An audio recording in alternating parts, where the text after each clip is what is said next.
Story Narae, the art of storytelling. Welcome to Story Narae Heartwarming Audiobooks. Open a book, and a story begins. This is The Wonderful Wizard of Oz by L. Frank Baum. Let's begin the journey.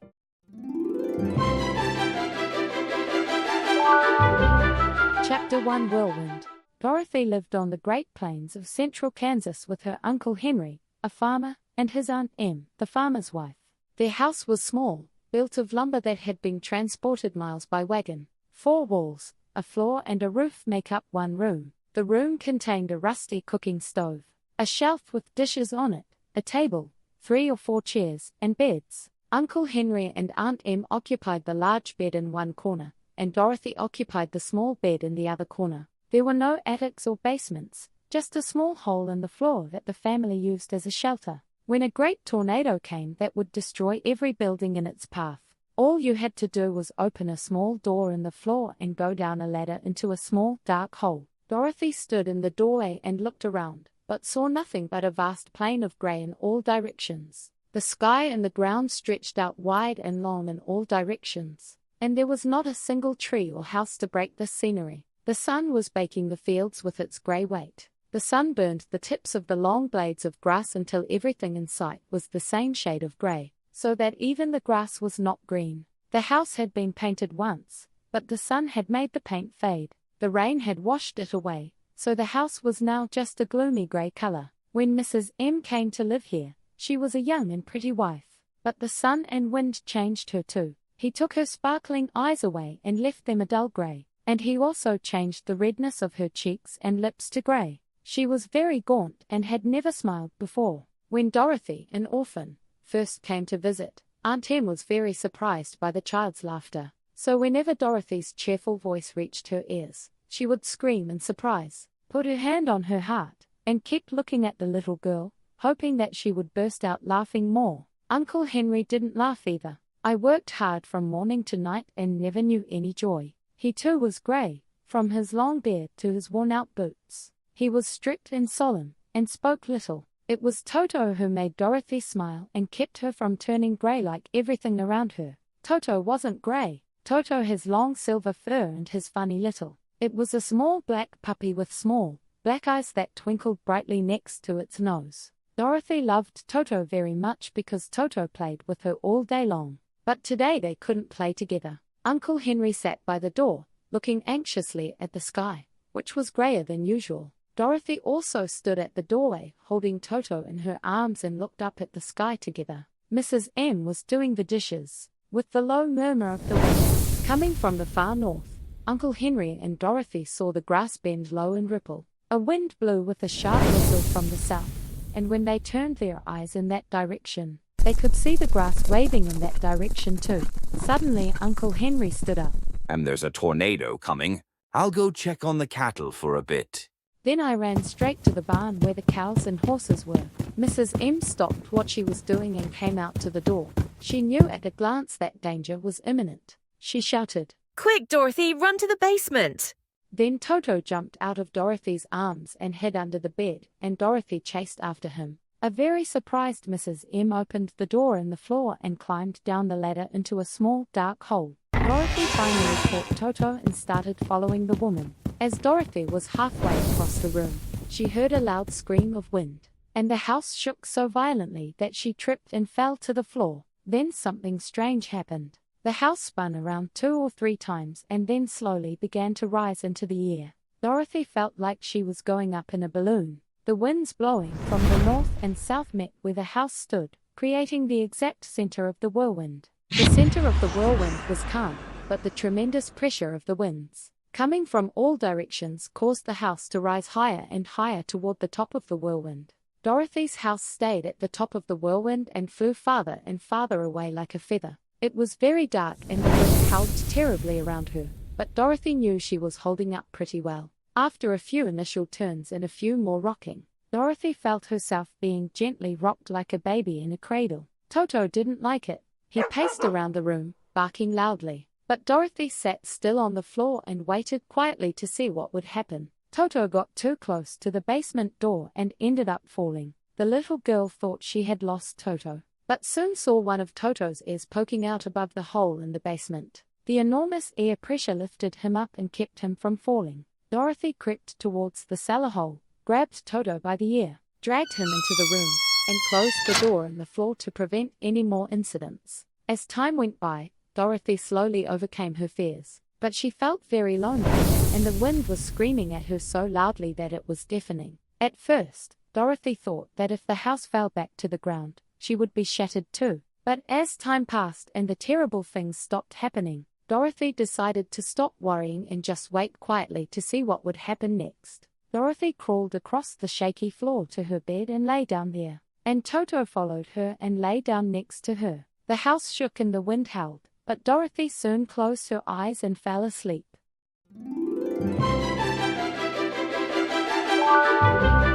Chapter 2: Meeting the Munchkins. Dorothy awoke suddenly and dangerously shocked. If Dorothy hadn't been lying in her soft bed, it would have been very dangerous. The shock took Dorothy's breath away and she wondered what had happened. Toto buried his cold little nose in Dorothy's face and whined in annoyance. Dorothy sat up and noticed that the house was no longer moving. It was no longer dark because of the bright sunlight streaming in through the window and filling the small room. Dorothy jumped out of bed and ran towards the open door with Toto at her heels. The little girl looked around, screaming in surprise. Her pupils grew bigger and bigger at the wonderful sight. The tornado landed Dorothy's house very gently, considering it was a tornado on a strangely beautiful piece of land. There were beautiful lawns and sturdy trees with abundant, sweet fruit. There were very beautiful and wonderful flower gardens all around, and birds with rare and colorful feathers were singing and flying between the trees and bushes. A little way off, a small stream sparkled between green banks, whispering in a very pleasant voice to a little girl who had lived a long time in the dry, grey plains. While standing there, looking intently at the unfamiliar but beautiful scenery, Dorothy noticed that strange-looking people she had never seen before were approaching her. They weren't as big as the adults Dorothy usually saw, but they weren't too small either. In fact, they looked about the same height as Dorothy, who was relatively tall for her age, but they looked older. They were 3 strangely dressed men and 1 woman. They wore peaked hats that rose about a foot above their heads, and had little bells on the brims that made a pretty tinkling sound as they moved.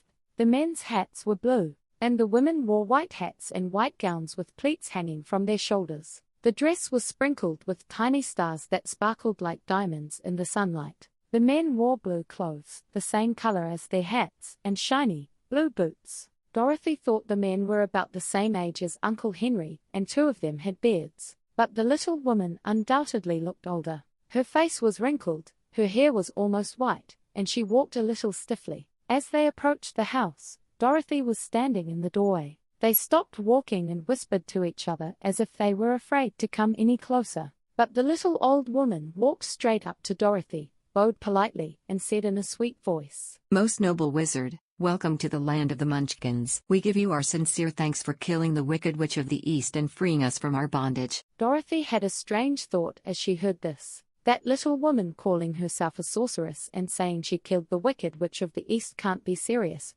right? Dorothy was an innocent, harmless little girl who was carried miles from her home by a tornado, and she had never killed anything before. But the woman was clearly waiting for Dorothy's answer. So Dorothy said hesitantly, "Thank you for your kindness, but I think there is some misunderstanding." "I didn't kill anything," the little woman replied with a smile. Your house was like that, but it's the same anyway. Look. She continued, pointing to a corner of the house. There, under the wooden pillar, are 2 feet of an evil witch sticking out. Dorothy was startled when she saw it and let out a small scream. There, indeed, 2 feet and pointed silver shoes were sticking out from under a large pillar at the corner of the house. "Oh my," cried Dorothy, clasping her hands together in confusion. "It looks like the house fell on her. What should we do?"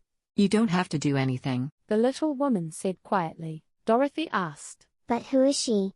The little woman answered, She is the Wicked Witch of the East. As I said, she has been enslaving all the Munchkins for a long time and making them work day and night as slaves. Now they are all free, so thank you for what you did. Dorothy asked, "Who is Munchkin?" They are the people who live in the land of the East where the evil witch rules. "Are you a Munchkin too?" No, I am their friend, and although I live in the lands of the north, the Munchkins sent me a quick messenger when they saw the death of the Witch of the East, and I came immediately. I am the Witch of the North.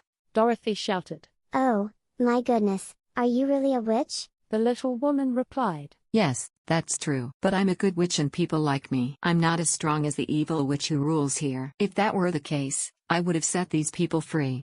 But Dorothy said, half afraid that she was facing a real witch. But I thought all witches were evil. Oh, no, that's a really big misunderstanding. There are only 4 witches in Oz. The 2 living in the south and the 2 living in the north are both good witches. This is true because I am one of them. The 2 witches living in the east and west are truly evil witches. But now that you've killed one of them, the only wicked witch in Oz is the Wicked Witch of the West. Dorothy thought for a moment and then said, But Aunt Em told me that all the witches died a long time ago. The little woman asked. Who is Auntie Em? This is my aunt who lives in Kansas where I came from. The North Witch seemed to think for a moment, lowering her head slightly and looking at the ground. And then he soon raised his head and said, I don't know where Kansas is because I've never heard of it before. Is that a civilized place? Yes, of course. And Dorothy answered, Oh. Then I understand. I know that there are no witches, wizards, or magicians left in any civilized country. But as you can see,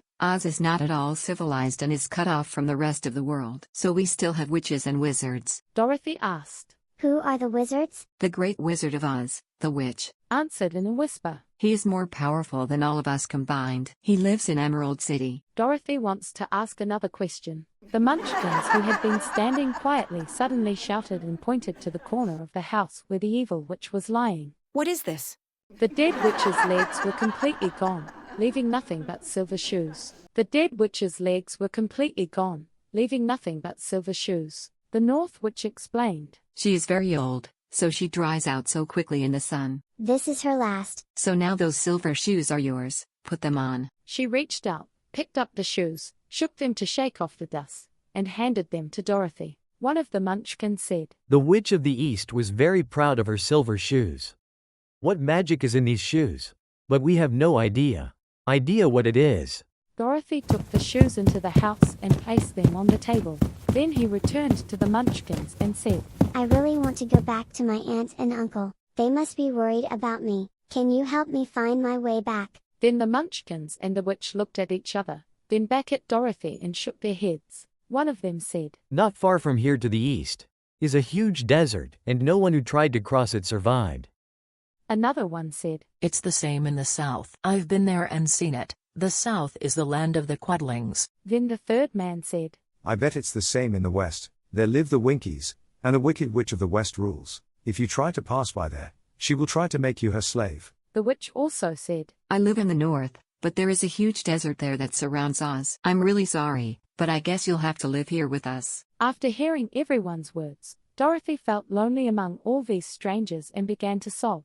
Dorothy's tears made the kind-hearted Munchkins sad, so they immediately took out their handkerchiefs and started crying together. Then the little old woman took off her hat and waved it over the tip of her nose. Counting in a solemn voice, 1, 2, 3. Then the hat turned into a blackboard, and on it appeared large letters written in white chalk. Then the hat turned into a blackboard, and large letters written in white chalk appeared on it. Send Dorothy to the Emerald City. The little old woman picked up the blackboard in front of her nose, read what was written on it, and asked, Is your name Dorothy? Yes, said Dorothy, lifting her face and wiping her tears. You have to go to Emerald City. Maybe Oz will help you. Dorothy asked, where's that city? The city is located exactly in the center of the country and is ruled by Oz. He is, as I said before, a great wizard. The girl asked worriedly. Is he a good person? He is a good wizard. I've never met him, so I can't tell you if he's a guy or not. Dorothy asked, How can I get there? I have no choice but to walk. Passing through this country will be a long journey, sometimes joyful, but also dark and terrifying. But to protect you from danger, I will use all the magic I know. Will you come with me? Pleaded the girl, who had begun to regard the little old woman as her only friend. She answered, No, I can't do that, but I'll kiss you. No one would dare harm someone who has been kissed by the Witch of the North. She came close to Dorothy and kissed her gently on the forehead. Where her lips touched, a round, shiny mark was left, instantly recognizable as Dorothy's. The witch said, The road to Emerald City is paved in yellow, so you won't get lost. When you go to Oz, don't be afraid, Tell him your story and ask him for help. Goodbye, miss. The three munchkins wished Dorothy a pleasant journey, bowed politely, and went away through the trees. The witch nodded in a warm and friendly greeting, then turned 3 times on her left heel and suddenly disappeared. Toto, who had only growled in fear while the witch was around, was so surprised after she disappeared that he barked loudly for a long time. But Dorothy, who knew she was a witch, was not particularly surprised because she had expected her to disappear so suddenly.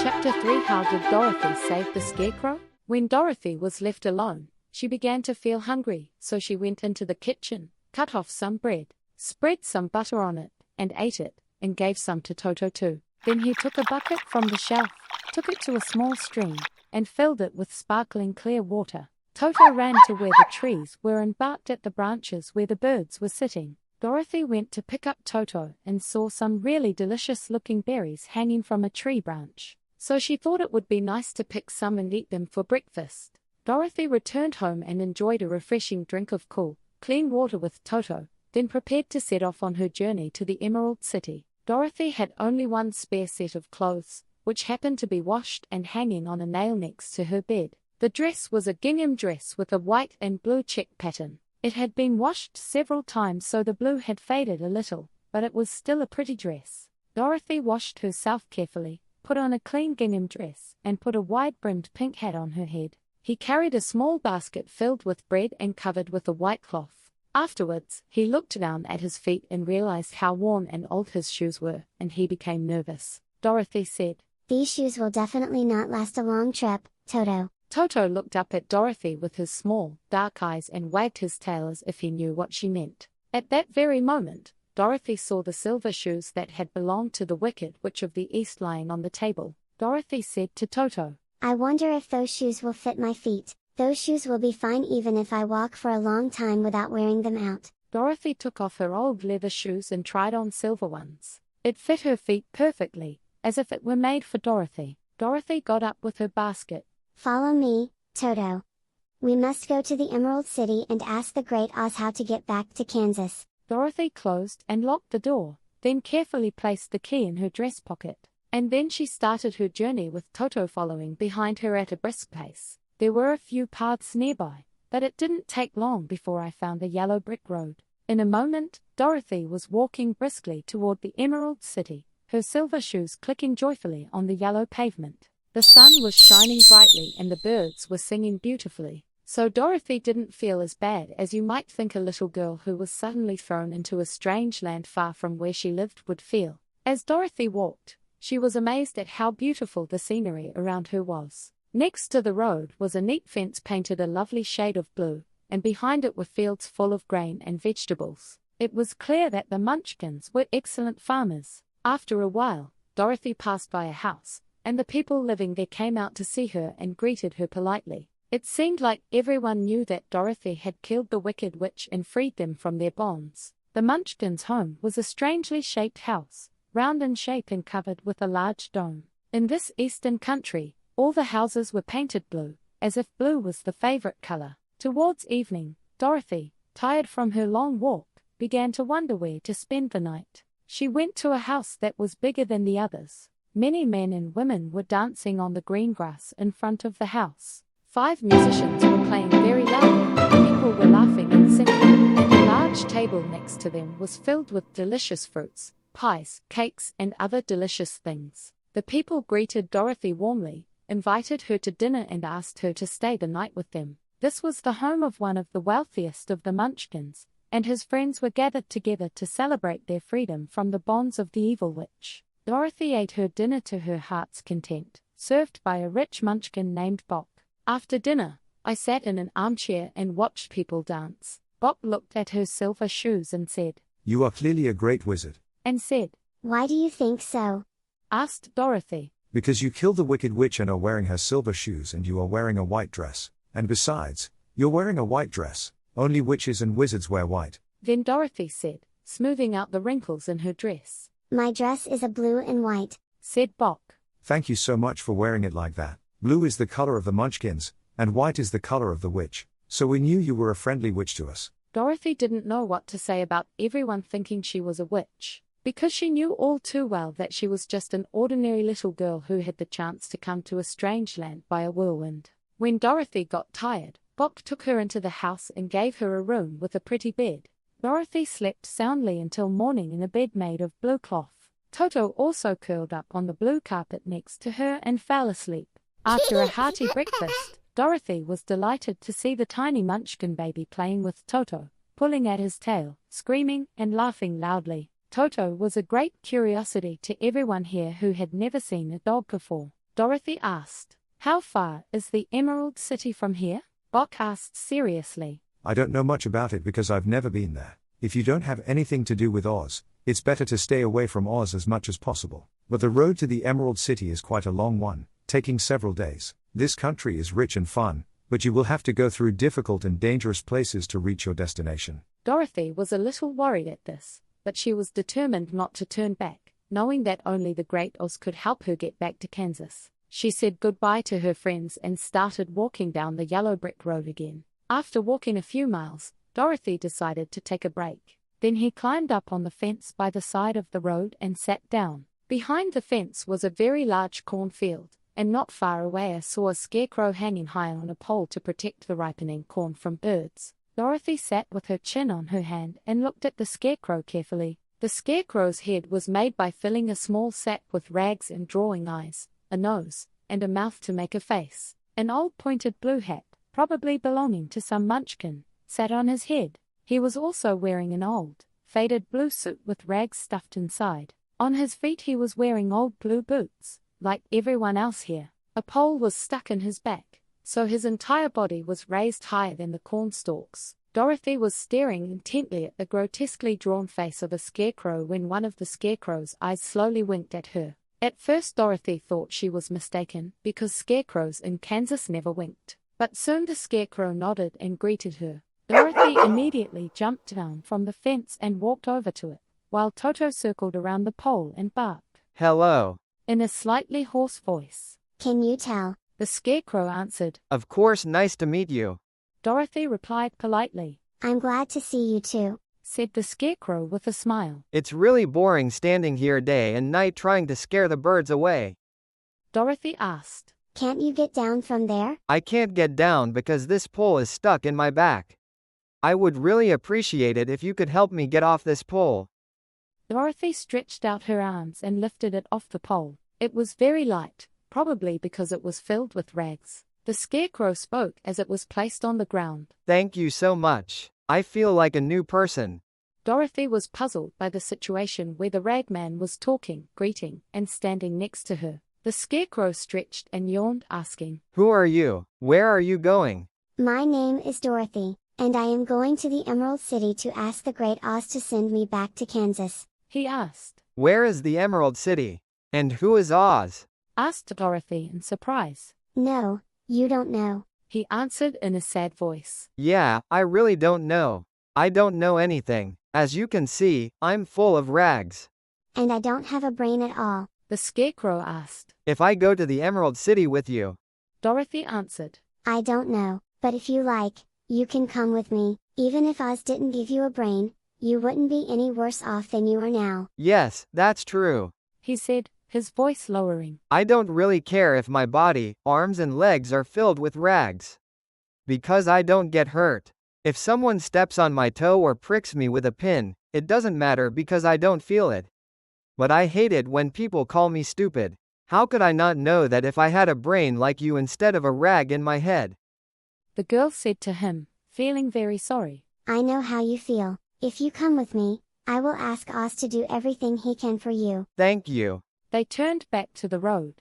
Dorothy helped the scarecrow get over the fence. They started walking together down the yellow brick road towards the Emerald City. Toto didn't like this new companion at first. Toto circled the scarecrow, sniffing around as if he were looking for a mouse's nest hidden in the rags, and occasionally growling coldly. Dorothy said to her new friend, Don't worry about Toto, he never bites. The scarecrow replied, "I don't care. That dog can't hurt me. I'm made of rags. I'll carry that basket. Don't worry, I won't get tired. I'll tell you a secret." He continued talking as he walked. correct. There is only one thing in the world. Dorothy asked. What is that? Is that the Munchkin farmer who created you? The Scarecrow answered. No, that's a lit match.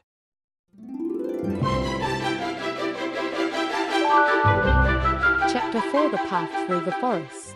After a few hours, the road started to get rough and walking became more and more difficult. Because the path was uneven, the Scarecrow often stumbled over protruding rocks. Sometimes there were holes where the bricks were broken or missing entirely, and Toto jumped over them, while Dorothy turned sideways and walked. But maybe because he had no brain, the Scarecrow always walked straight and straight. So his foot fell into the hole and he fell down on the road like a big sledgehammer. But the Scarecrow wasn't hurt. When Dorothy helped him up and helped him stand again, the Scarecrow started walking again, laughing happily about his little mishap.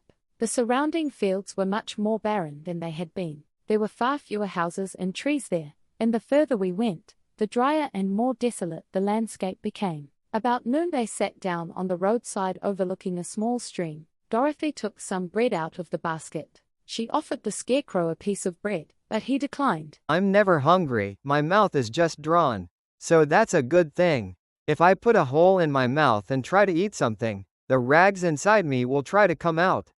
Then my face shape will be ruined. Dorothy nodded in agreement and began eating her bread. When Dorothy had finished eating, the Scarecrow said, Tell me about yourself and the place you lived.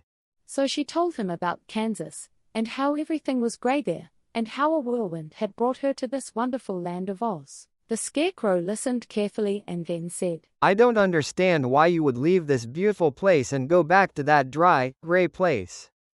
The girl answered, That's because you don't have a brain. It doesn't matter if our hometown is gloomy and gray. The body and blood of our people should live in our hometown more than anywhere else. Even though this place is really beautiful, it can't be like our home. The Scarecrow said with a sigh. Of course I can't understand that. If your head was full of rags like mine, you'd probably live your whole life in this beautiful place, and then Kansas would be empty. The boy asked, Wouldn't you like to tell me your story while we rest? Then the Scarecrow looked at Dorothy with an accusing expression and said, Actually, my life is so short that I have nothing to tell you. I was just created the day before yesterday. I have no idea what happened in the world before that. Luckily, the farmer drew one ear first when he made my head, so I could hear what was going on. There was another munchkin there with the farmer. The first thing I heard was the farmer saying, How about these ears? Someone else said, You didn't draw it straight. The farmer said, It's okay, as long as it looks like an ear, that's enough. The farmer said, Now I have to draw the eyes. As soon as he drew my right eye, I looked around at the farmer and everything around me with curious eyes. Because it was the first time in my life that I saw the world. Said another person who was watching the farmer. Your eyes are pretty, said the farmer. Blue paint is a good eye color. I'm thinking of making the other eye a little bigger. When the second eye was finished, I could see much better than before. And the farmer also drew my nose and mouth. But at that time I didn't know what I could do with my mouth, so I couldn't say anything. I had fun watching them build my torso, arms and legs. Finally they fixed my head to the torso. At that time, I was very proud because I thought I was a great person like everyone else. The farmer said, This guy will be really good at chasing birds. He looks just like a person. What are you talking about? This guy is really human, said another man, and I thought he was right. The farmer carried me in his arms into the cornfield and set me up on the long pole where you found me. The farmer and his friend soon left me alone. I didn't like the way they left me behind, so I tried to move my feet to follow them. But my feet didn't touch the ground, and I had no choice but to stay on the pole. It was such a lonely life that I didn't even want to think about it, because it had just been created. So there was nothing to think about. Manhun kamagwidolgwa dalian seduli ogzis abate wasde ganal bojamaja mian chicken nongbulo sengahesnunji miali domongasji. That was kind of fun. And it made me feel very important. But soon an old crow came closer, looked at me closely, sat on my shoulder and said, To think that you could fool me in such a clumsy way? Any crow with even a little bit of sense would know that you are just filled with rags. Then the crow jumped down to my feet and ate as much corn as he wanted. When the other birds saw that I could not harm him, they also flocked to eat the corn. So in a short while, I was surrounded by birds. I was very sad, because I ended up showing that I was not good enough to be a scarecrow. But the old crow consoled me and said, "If you had only a brain in your head, you would have been a great person like everyone else. Maybe even better than them. The brain is the only valuable thing in this world. It doesn't matter whether it's a crow or a human." I kept thinking about this after the crow left. And then I decided that I had to work hard to get a brain. Then, fortunately, you came and pulled me down from the pole. And I listened to you and became convinced that if we went to the Emerald City, the Great Oz would give me brains. Dorothy said sincerely. I hope so. Because you want it so badly. The Scarecrow answered. Oh, yes, I really want one. It's so bad to know you're a fool. Well, let's go then, said Dorothy, handing the basket to the Scarecrow. There were no fences on either side of the road anymore, and the surrounding land was rough and uncultivated. Towards evening they reached a dense forest. Very large trees were growing densely, their branches intertwined and covering the yellow brick road.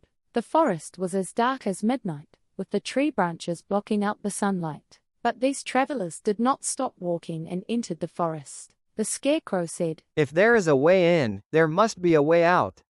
Dorothy said that if you follow this road, there will be an Emerald City at the end of the road. Anyone knows that? The Scarecrow answered. Of course, that's why I know.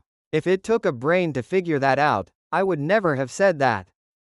After about an hour the sunlight had completely disappeared and they were left staggering about in the darkness. Dorothy couldn't see at all, but Toto, like most dogs, could see very well in the dark. The Scarecrow said he still sees as well as day, so Dorothy could barely walk holding onto the Scarecrow's arm. If you see a house or a place where we can spend the night, please tell me. It's really hard to walk in the dark. After a while, the Scarecrow stopped. We saw a little cabin to our right. It's made of logs and branches.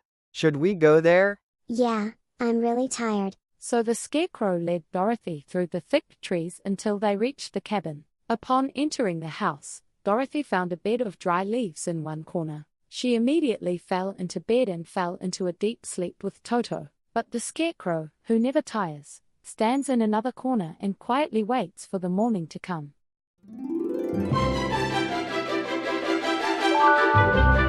Chapter 5 Saving the Tin Woodman. When Dorothy woke up, the sun was shining through the trees, and Toto had been out for a long time, chasing birds and squirrels. Dorothy sat up and looked around. The Scarecrow stood there quietly, waiting for her. Dorothy said to him, I have to go out and find some water. Asked the Scarecrow. Why do you need water? I need it to wash my dirty face, and I also need to drink it so that I won't choke on the hard bread. And I also need to drink it so that I won't choke on the hard bread. The Scarecrow thought deeply and then said, It's really uncomfortable to live as a human being.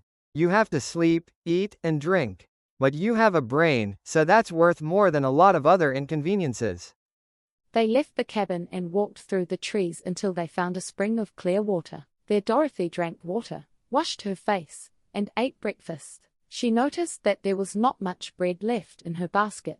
So I was really thankful that the Scarecrow didn't eat anything, because there wasn't enough bread for Dorothy and Toto to eat for the day. As Dorothy finished her meal and was about to turn back towards the yellow brick road, she heard a deep groaning sound somewhere nearby. Dorothy asked in fear, What does that mean? The Scarecrow answered, I can't imagine it, but if you go and see it, you'll know.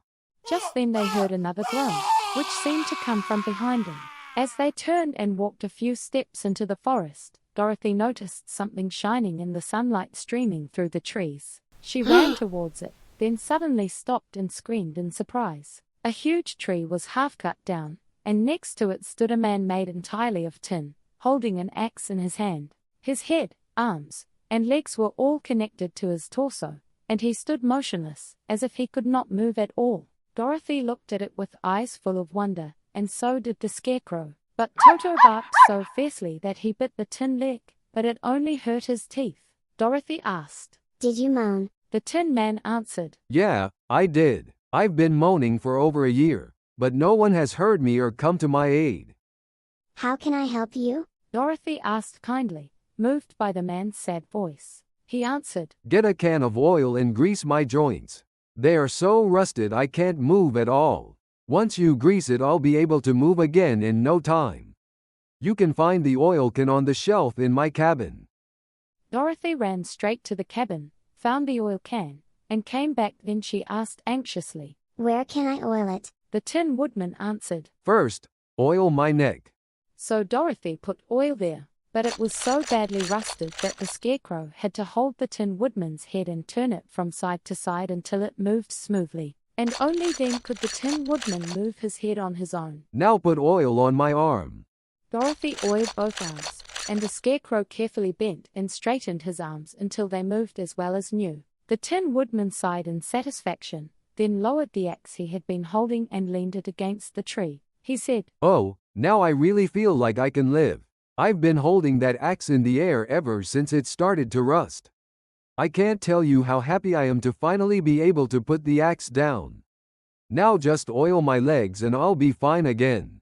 So they oiled the Tin Woodman's legs, and soon he was able to move freely. He kept repeating his thanks for helping him. The Tin Woodman was a very polite and grateful man. If you guys hadn't come, I would have had to stand here forever. You guys really saved my life. But how did you come here? Dorothy answered. We are on our way to the Emerald City to meet the Great Oz, and we have come to your cottage to spend the night. He asked. Why do you want to meet Oz? Said Dorothy. I'll ask Oz to send me back to Kansas, and I'll ask the Scarecrow to put a brain in his head. The Tin Woodman seemed to think it over for a moment, and then he said, Can Oz give me a heart? Dorothy answered. Of course I could. I think it would be as easy as giving brains to a scarecrow. Answered the Tin Woodman. Yeah, that's right. If I could go with you, I would go to the Emerald City and ask Oz for help. Then, let's go together, said the Scarecrow happily. Dorothy added that she would really like it if he went with her. So the Tin Woodman shouldered his axe and followed him. They walked through the woods back to the yellow brick road. The Tin Woodman asked Dorothy to put a can of oil in his basket. If it gets exposed to rain, it might rust again. Then you will definitely need an oil can.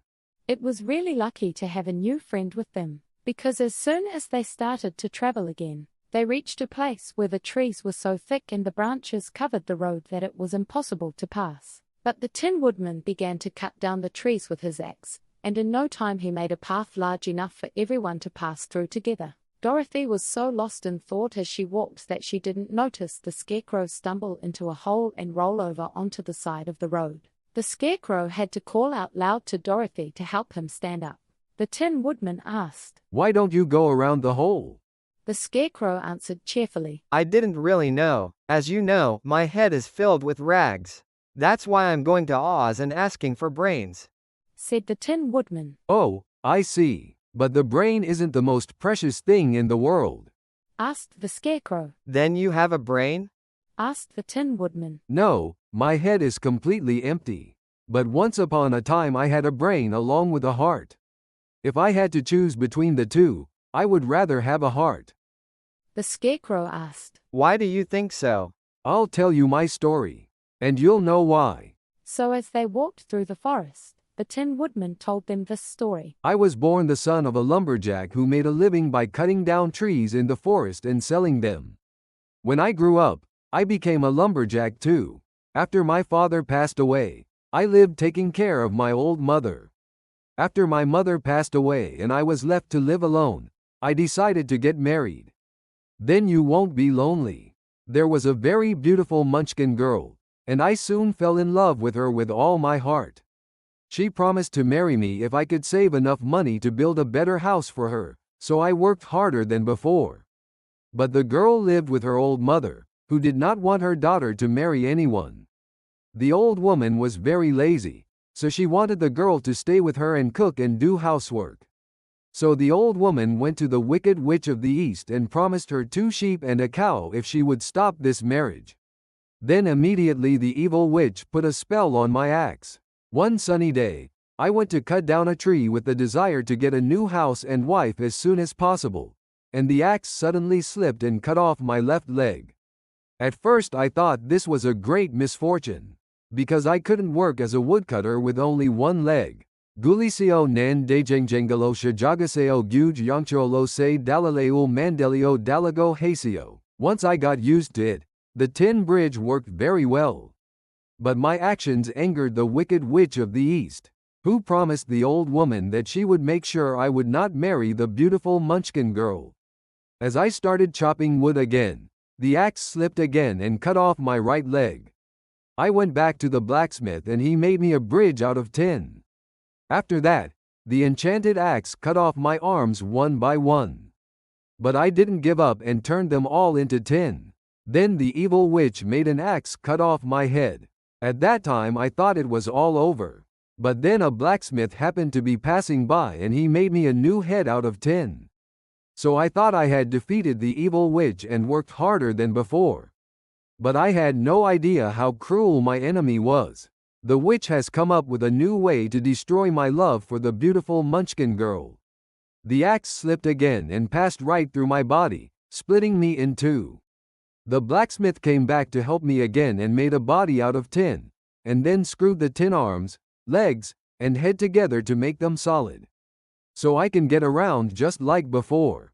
But I don't have a heart now. So I lost all my love for that Munchkin girl.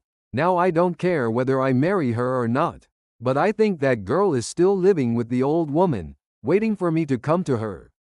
I am very proud of my body that shines in the sunlight.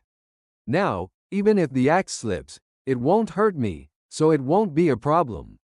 The only thing I'm afraid of is, my joints are going to rust. So I always keep a can of oil in the cabin and oil and service it whenever I need to. But one day, I forgot to oil the tree and went out to cut wood, and a storm came up. Oh, before I could even think about it, my joints were rusted. And then I just stood in the forest until you guys came to help me. It was really horrible to live like that, but after standing there for almost a year, I had time to think, and I realized that my biggest loss was losing my heart. While I was in love, I was the happiest person in the world. But no one can love without a heart, so I decided to ask Oz for a heart. If he does that, I will go back to Munchkin Miss and marry her. After listening to the Tin Woodman's story with great interest, Dorothy and the Scarecrow could understand why he wanted a new heart so much. The Scarecrow said, "But still, I would ask for a brain instead of a heart. Even if a fool had a heart, he wouldn't know what he could do with it." The Tin Woodman replied, "I will have a heart, because I cannot be happy with just a brain. Happiness is the most precious thing in the world." Dorothy said nothing because she couldn't tell which of her two friends was right. She thought it didn't matter if the woodcutter had no brains, or the Scarecrow had no heart, or if neither of them got what they wanted, as long as she could get back to Kansas and Aunt Em. What worried Dorothy the most was that there was almost no bread left. It seemed like if she and Toto had just one more meal, the basket would be empty. What was clear was that while the Woodman and the Scarecrow could do without eating anything, Dorothy could not survive without eating because she was not made of tin or rags.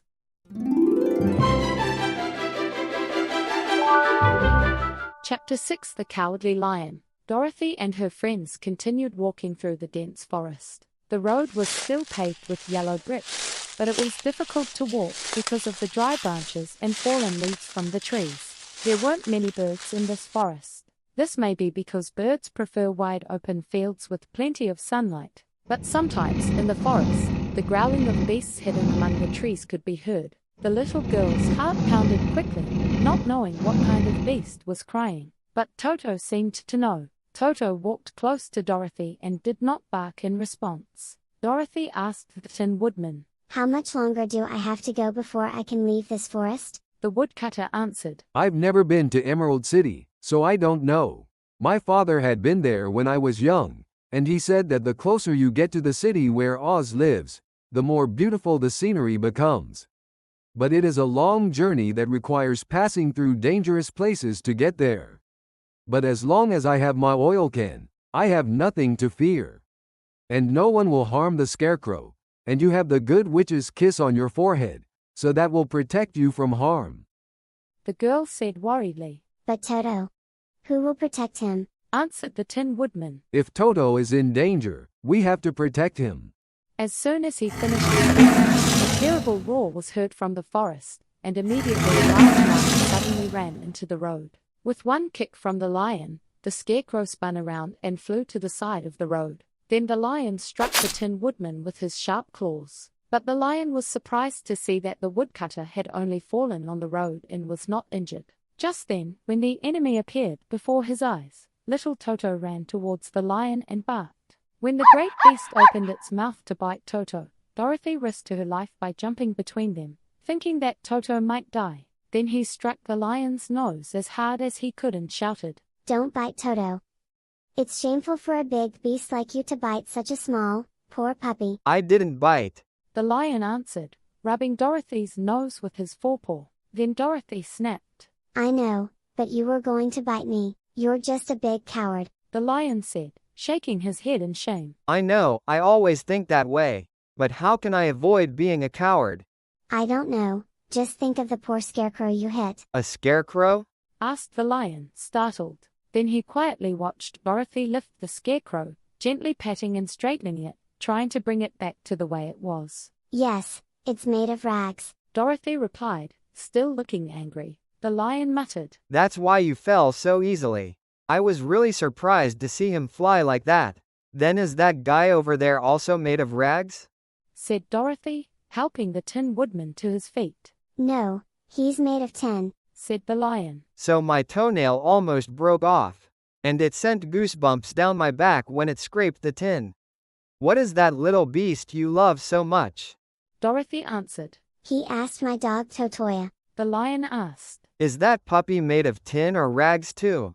Said Dorothy. "Neither of them. He's a real fleshy puppy." Oh, what a strange looking animal. Now that I look at it, it's really small. The lion said in a sad voice. No one would think of eating such a small animal except a coward like me. "Why did you become such a coward?" Dorothy looked at this huge beast about the size of a small horse, with astonishment and asked. The lion answered. That's the riddle. Maybe it's been that way since I was born. All the other animals in the forest assume I'm brave, because the lion is the king of beasts everywhere. I found that when I growl really loudly, all living animals get scared and run away from me. Every time I met someone I was scared to death, but whenever I growled, that person would always run away. If an elephant, a tiger or a bear tried to fight me, I would run away. I'm such a coward, but as soon as they hear me growl, they all run away from me. Then of course I just let it go. Said the scarecrow. But that is not right. The king of beasts cannot be a coward. The lion replied, wiping the tears that had filled his eyes with his tail. I know that too. That is the greatest sorrow that makes my life very miserable. But when danger comes, my heart trembles so hard. Said the Tin Woodman. Maybe it was a heart attack. Maybe. Said the lion. The Tin Woodman continued to speak. If you have heart disease, you should be happy, because it's proof that you have a heart. I don't have a heart, so I can't have a heart disease. The lion said with a serious expression. Perhaps I wouldn't have been a coward if I didn't have a heart. The scarecrow asked. Do you have a brain? The lion answered. Maybe so. I've never seen it before. But then the scarecrow spoke up. I am going to the Great Oz to ask for a brain. Because my head is filled with rags. Said the woodcutter. I will ask for a heart. Dorothy added. "I will ask Oz to let me go back to Kansas with Toto." Can Oz give me courage too? The cowardly lion asked. The scarecrow said. If he could give me a brain, I could. If you will give me your heart. Said the Tin Woodman. "If you can send me back to Kansas." Said Dorothy. The lion said. Well, if you don't mind, I'd like to go with you.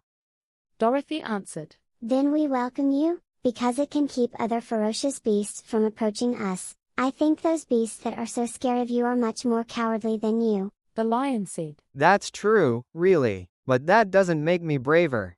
I won't be happy as long as I know I'm a coward. So these guys set off on their journey again. The lion strode majestically beside Dorothy. Toto was initially reluctant to welcome his new friend, as he could not forget the incident where he almost died between the lion's huge jaws. But as time passed, he gradually became more at ease, and now Toto and the cowardly lion were best friends. For the rest of the day, nothing disturbed the peace of this trip. No, actually there was one thing. the Tin Woodman killed a bug that was crawling on the road. This incident made the Tin Woodman very sad, as he had always been careful not to harm any living being. He shed tears of sorrow and regret as he walked. These tears flowed slowly down his face and into the joints between his jaws, rusting them. Dorothy suddenly asked the Tin Woodman a question, but his jaw was so stiff that he could not open his mouth. Then the frightened woodcutter made various gestures to Dorothy to get her to help him, but she did not understand. The lion was also confused as to what was wrong, but the Scarecrow immediately took a can of oil from Dorothy's basket and put oil on the woodman's chin. Then, after a while, the woodcutter was able to speak again. The Tin Woodman said, I learned a lesson from this. From now on, I have to watch where I step carefully. If I kill another bug, I'll definitely start crying again, and my jaw will rust and I won't be able to speak. From then on, he walked very carefully, scanning the ground. When he saw an ant crawling, he jumped with wide steps to avoid hurting the ant. The Tin Woodman knew very well that he had no heart, so he was always careful not to be rude or cruel to anyone. The Tin Woodman said, You who have a heart will not do wrong because you have something to guide you. But I have to be very careful because I don't have a heart. Of course, if Oz gives me a heart, I won't have to be so careful from then on. Dorothy meets new friends and takes the first steps on a long and special journey. Chapter 7: The Journey to the Great Oz. Since there were no houses around, they had no choice but to spend the night under a large tree in the forest. The tree had thick, wide-spreading branches, which was great for protecting them from the dew. As the Tin Woodman brought in a large amount of firewood with his axe, Dorothy lit a bright fire. The campfire kept Dorothy warm and made her feel less lonely. Dorothy ate the last of her bread with Toto, worrying about what to do next morning. The lion said, If you don't mind, I'll go to the forest and catch a deer.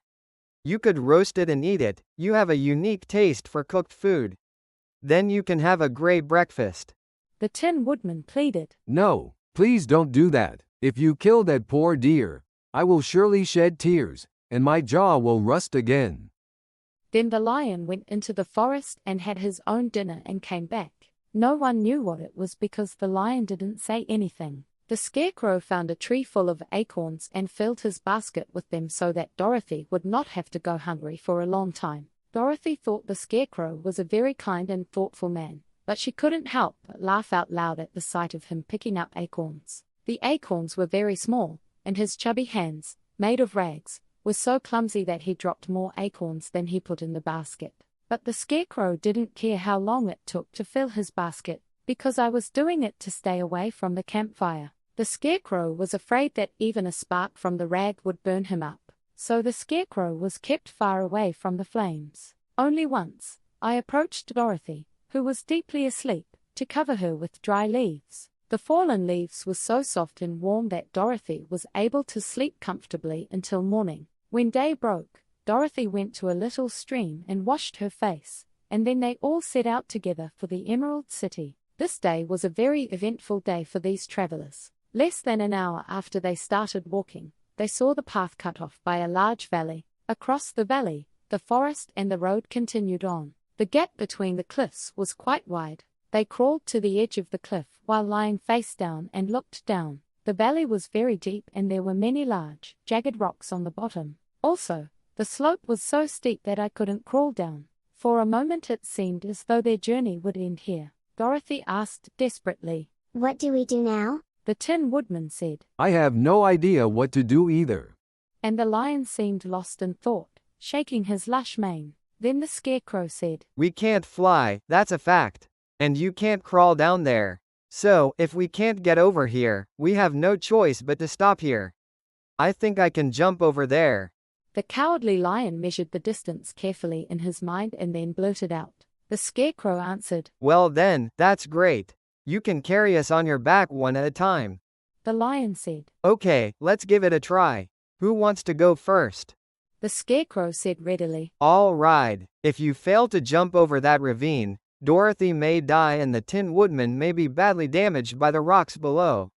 But it's okay because I won't get hurt at all even if I fall. The Cowardly Lion said, Actually, right now I'm really scared that I'll fall. But if there is no other way, I guess I will have to try this. Come on, get on my back. Let's give it a try. As the scarecrow climbed onto the lion's back, the great beast walked to the edge of the cliff and crouched down. Shouldn't you be running and jumping over it? And the scarecrow asked. The lion answered. That is not the way of our lions. Then he jumped up big and shot himself into the air before landing gently on the ground on the other side. They all cheered and applauded when they saw the lion's easy success. The lion, having put the scarecrow down from his back, jumped back across the valley. Dorothy thought she was next. So he took Toto in his arms, climbed on the lion's back, and held onto the mane with one hand. The very next moment, she felt like she was flying through the sky, and before she could even think about it, she was already on the other side. The lion went back and brought the Tin Woodman back, and then they all sat there and waited for the lion to rest. The lion was out of breath from the many leaps and was panting with its tongue out like a dog that had been running for a very long time. The forest on this side was much more densely packed with trees, making it look dark and gloomy. After the lions had rested sufficiently, they began walking along the yellow brick road again. They all walked in silence, wondering in their hearts if the forest would ever end and they would ever see the bright sunlight again. Their anxiety was further heightened by strange cries coming from deep within the forest. The lion whispered that Kalida lives in this forest. Dorothy asked, What is Kalida? The lion answered, They are monsters with the body of a bear and the head of a tiger. The claws are very long and sharp, so it can cut me in two just as easily as I can kill Toto. I'm so scared of Kalida. Dorothy said. It's natural for you to be afraid. They must be some scary beasts. Just as the lion was about to answer, they came across another valley blocking their path. But this time it was so wide and deep that the lion immediately knew he couldn't jump over. So they all sat there, wondering what to do. After thinking deeply, the scarecrow said, There is a very large tree near the cliff here. If the Tin Woodman cuts down this tree, it will fall to the other side, and we can easily walk across. The lion said, That's a really good idea. If someone saw you, they'd think you had brains instead of a rag on your head. The woodcutter started working right away. His axe was so sharp that the tree was almost completely cut down in no time. Then the lion put his two strong forepaws on the tree and pushed with all his might. The large tree slowly tilted and fell across the valley with a thud, its upper branches hanging over it. Just as they began to cross this unusual bridge, a fierce howling sound was heard and everyone turned around. Everyone was terrified when they saw two huge beasts with the body of a bear and the head of a tiger running towards them. The cowardly lion trembled and said, That's Kalida. The scarecrow shouted, Go quickly, you have to cross this place. So Dorothy crossed the bridge first, carrying Toto in her arms, followed by the Tin Woodman, and then the scarecrow. But the lion, though trembling with fear, turned toward Kalida and roared very loudly and terribly. At the roar, Dorothy screamed and the scarecrow fell backwards. Even the beasts were so surprised that they stopped for a moment and looked at the lion. But they remembered that they were bigger than the lion and that there were two of them while the lion was alone, so they started running again. The lion crossed the wooden bridge and turned around to see what Kalida would do next. The Kalidas were crossing the wooden bridge without the slightest hesitation. Then the lion said to Dorothy, We're finished, they'll surely tear us apart with their sharp claws. But stand behind me, I will fight them as long as I live. Wait for a sec. And the scarecrow said. The scarecrow, who was still thinking about what would be best to do, asked the Tin Woodman to cut down the end of the tree on their side. The Tin Woodman immediately began chopping down the tree with his axe. As the two Kalidads were almost over, the tree collapsed with a loud crash down into the valley below. The beasts above them screamed terribly and fell, smashing into pieces on the sharp rocks below. The cowardly lion breathed a long sigh of relief and said, Phew, I'm glad I can live a little longer. Dying is a really bad thing. Those monsters were so scary that my heart still pounds. Then the Tin Woodman said in a sad voice, Oh, if only I could have a pounding heart too. Because of this incident, they all wanted to get out of this forest as soon as possible, so they all walked faster. So Dorothy quickly got tired and had no choice but to climb on the lion's back. Fortunately, as we moved forward, the trees in the forest became fewer and fewer. About noon they came upon a wide river with a fast-flowing current. Across the river, I could see the yellow brick road continuing through the beautiful scenery. There were green meadows with beautiful flowers blooming here and there, and trees lined the roadside, each one bearing delicious fruit. They were very happy to see this wonderful scenery. Dorothy asked, How do I cross the river? The Scarecrow answered, That's easy. If the Tin Woodman builds a raft, we can get across on it. So the woodcutter took his axe and started chopping down small trees to make a raft. Meanwhile, the Scarecrow discovered a tree full of fresh fruit on the riverbank. Dorothy, who had eaten nothing but acorns all day, was very happy and ate all the ripe fruit. Although the Tin Woodman was an enthusiastic and tireless worker, building a raft was a time-consuming task. So when night came I couldn't work anymore. They found a comfortable spot under a tree, made a bed, and slept soundly until morning. Dorothy had a dream in the Emerald City that the good Wizard Oz would send her back to her hometown.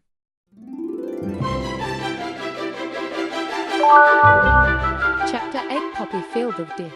The next morning, our little travelers woke up refreshed and full of hope. Dorothy had a princess-like breakfast of peaches and plums picked from the trees along the river. Behind them was a dark forest that they had gone through many desperate times, but eventually passed safely. But before them stretched out a beautiful and splendid field that seemed to beckon them to come to the Emerald City. Of course, it was true that a wide river now stood blocking them from this beautiful land, but the raft was almost finished. After the Tin Woodman cut some more wood and fastened it with wooden nails, they were ready to go. Dorothy sat in the middle of the raft and held Toto to her chest. When the Cowardly Lion got on the raft, his weight caused the raft to tilt violently. But as soon as the Scarecrow and the Tin Woodman stood on the opposite side, the balance was restored. The woodcutter and the Scarecrow were holding long poles to push the raft through the water. At first they went along smoothly, but as they reached the middle of the river, the rapid current swept the raft downstream, further and further from the yellow brick road. Moreover, the river water became deeper and deeper, so that the long pole could not reach the bottom. The Tin Woodman said, This is not good. If we don't get over there, we'll end up in the land of the Wicked Witch of the West. Then the witch will cast a spell on us and make us slaves. Then I won't get a brain. And the Scarecrow said, Then I won't be able to gain courage. And the Cowardly Lion said, Then I won't get a heart. And the Tin Woodman said, Then I can't go back to Kansas. Dorothy said, We must go to the Emerald City.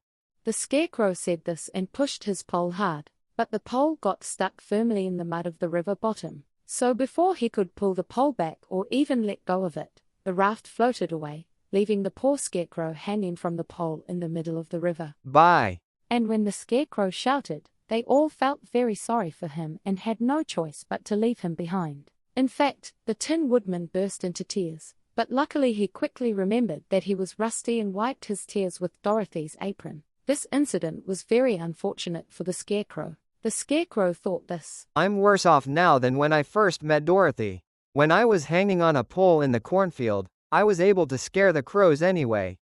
But what good is a scarecrow hanging on a pole in the middle of a river? I really hate the fact that I will never have a brain.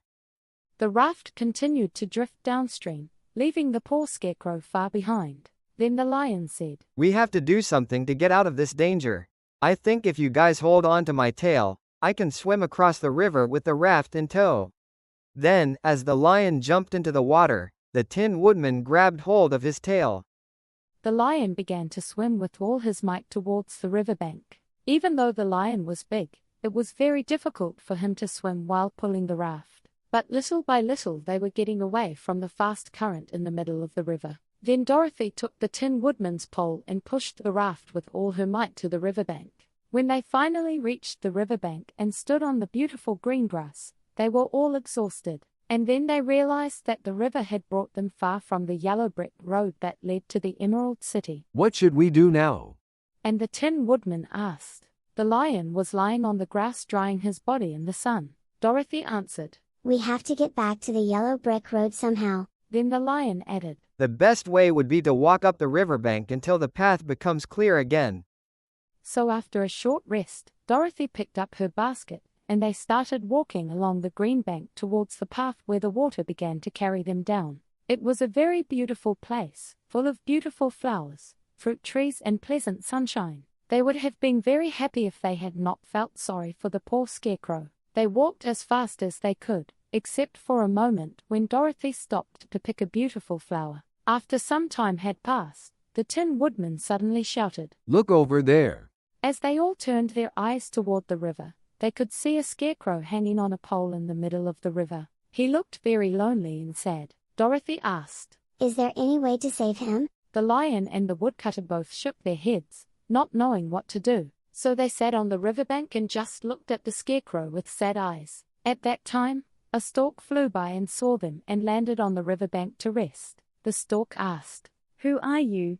Where are you going? The girl answered, I am Dorothy, and these are my friends, the Tin Woodman and the Cowardly Lion. We are on our way to the Emerald City. This isn't the way to get there. The stork twisted its long neck and looked sharply at the suspicious group. Dorothy answered, I know, but we lost the Scarecrow, so I'm thinking of a way to bring him back. The stork asked, Where is the Scarecrow? The little girl answered, Over there, in the middle of the river. The stork looked at him and said, If the Scarecrow wasn't so big and heavy, I'd carry him for you. Dorothy said with earnest plea, He is not heavy at all because he is filled with rags. We would really appreciate it if you could bring him to us. The stork said, Okay, I'll give it a try, but if it gets too heavy when I move it, I might drop it back into the river. The large bird flew into the air and flew over the river toward where the Scarecrow was hanging on the pole. The stork grabbed the Scarecrow's arm with her big claws and carried him back to where Dorothy, the Lion, the Tin Woodman and Toto were sitting.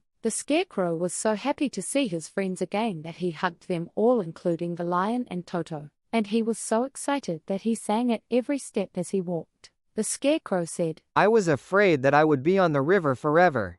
But a kind stork saved me. If I ever get a brain, I'll go back to the stork and repay her kindness. The stork flew beside them and said, That's enough. I always like to help someone in need, but I have to go now. The kids will be waiting for me in the nest. I hope you guys go to the Emerald City and get help from Oz. Thank you. As Dorothy answered, the friendly stork flew into the sky and soon disappeared from sight. They walked along, admiring the beautiful flowers and listening to the chirping of colorful birds. The flower garden grew more and more lush, as if it were a carpet spread over the ground. There were large flowers of yellow, white, blue, and purple, and on one side was a field of crimson poppies so dazzling Dorothy's eyes. Isn't it really beautiful? Dorothy said, inhaling the rich fragrance of the gorgeous flowers. The Scarecrow answered, I really think so. If I had a brain, I would like these flowers much more. The Tin Woodman also said, If I had a heart, I would love these flowers too. The Lion said, I've always loved flowers. The flowers look helpless and fragile, but I've never seen a place as splendid as this in the forest. As they walked, there were more and more crimson poppies and fewer other flowers. After a while they found themselves in the middle of a very large field of poppies. As is well known, the scent of a large number of poppy flowers together has the power to put anyone who inhales it to sleep. If you don't move a sleeping person away from the scent of poppy flowers, he will sleep forever. But Dorothy didn't know this fact, and even if she did, it would have been difficult to get away because the whole area was covered in crimson flowers. Soon Dorothy's eyes grew heavy and she felt like nothing more than sitting up and falling asleep. But the Tin Woodman stopped Dorothy from doing so. The Tin Woodman said, We have to hurry and get back to the yellow brick road before it gets dark. The Scarecrow nodded to the woodcutter's words, so they kept walking without stopping until Dorothy could no longer stand. Dorothy's eyes closed without her knowing it, and she fell asleep among the poppies, forgetting even where she was. What should I do?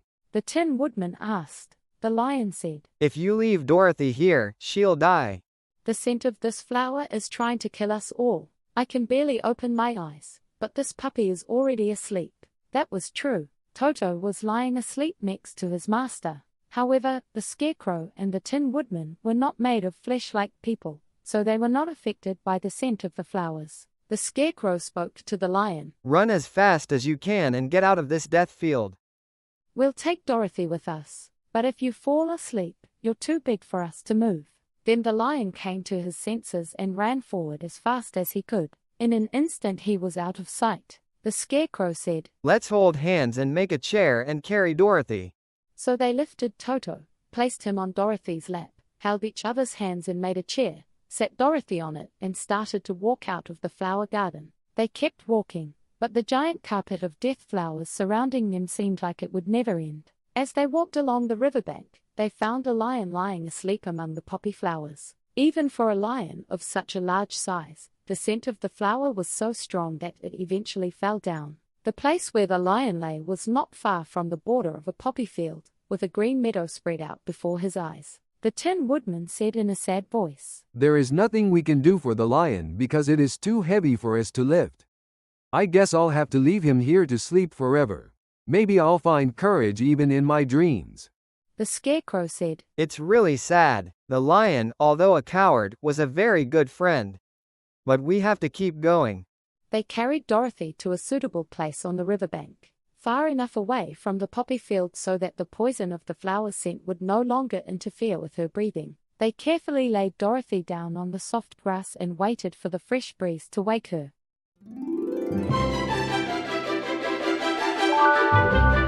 Chapter 9: The Rat Queen. The Scarecrow, standing next to Dorothy, said, "The yellow brick road is not far away now. I think we're almost to where we started floating down the river." Just as the Tin Woodman was about to answer, he heard a low growl. As he turned his head, oh, how smoothly it turned, he saw a strange-looking beast leaping across the grass toward them. It was a large, yellow cat. The woodcutter thought that the cat must be chasing something, because the cat's ears were pressed against its head. Its mouth was wide open so that all its ugly teeth were visible, and its two red eyes were glowing like balls of fire. As the cat approached, the Tin Woodman saw a small grey mouse running in front of the cat. Even though the woodcutter had no heart, he felt sorry for the wild cat who was trying to kill such a small animal. So when the stray cat passed by him, the woodcutter lifted his axe and swung it quickly. The cat's head, cut in two, fell at the woodcutter's feet. Now free from its enemies, the field mouse stopped immediately. Then he slowly approached the woodcutter and spoke in a squeaky voice. "Oh, thank you so much. Thank you so much for saving my life," the woodcutter answered. "It's okay, you don't have to do that. As you know, I don't have a heart, so I try to help anyone who needs a friend. Even if it's just one mouse." Then the little beast suddenly got angry and shouted, "I am just a mouse. I am the queen of all mice." "Oh, my." And the woodcutter bowed down as he spoke. The queen of the rats said, "You saved my life, so you did something not only brave but also great." Just then, several field mice appeared running towards me, their short legs moving as fast as they could. They cried out when they saw their queen. "Oh, Your Majesty, we thought you were dead. I'm glad you escaped that big cat." They all bowed down with their heads to the ground and bowed down to the little queen. She answered, "This funny tin man killed a stray cat and saved my life. So from now on, you all must serve this person and grant him even the smallest of wishes." "I will do that."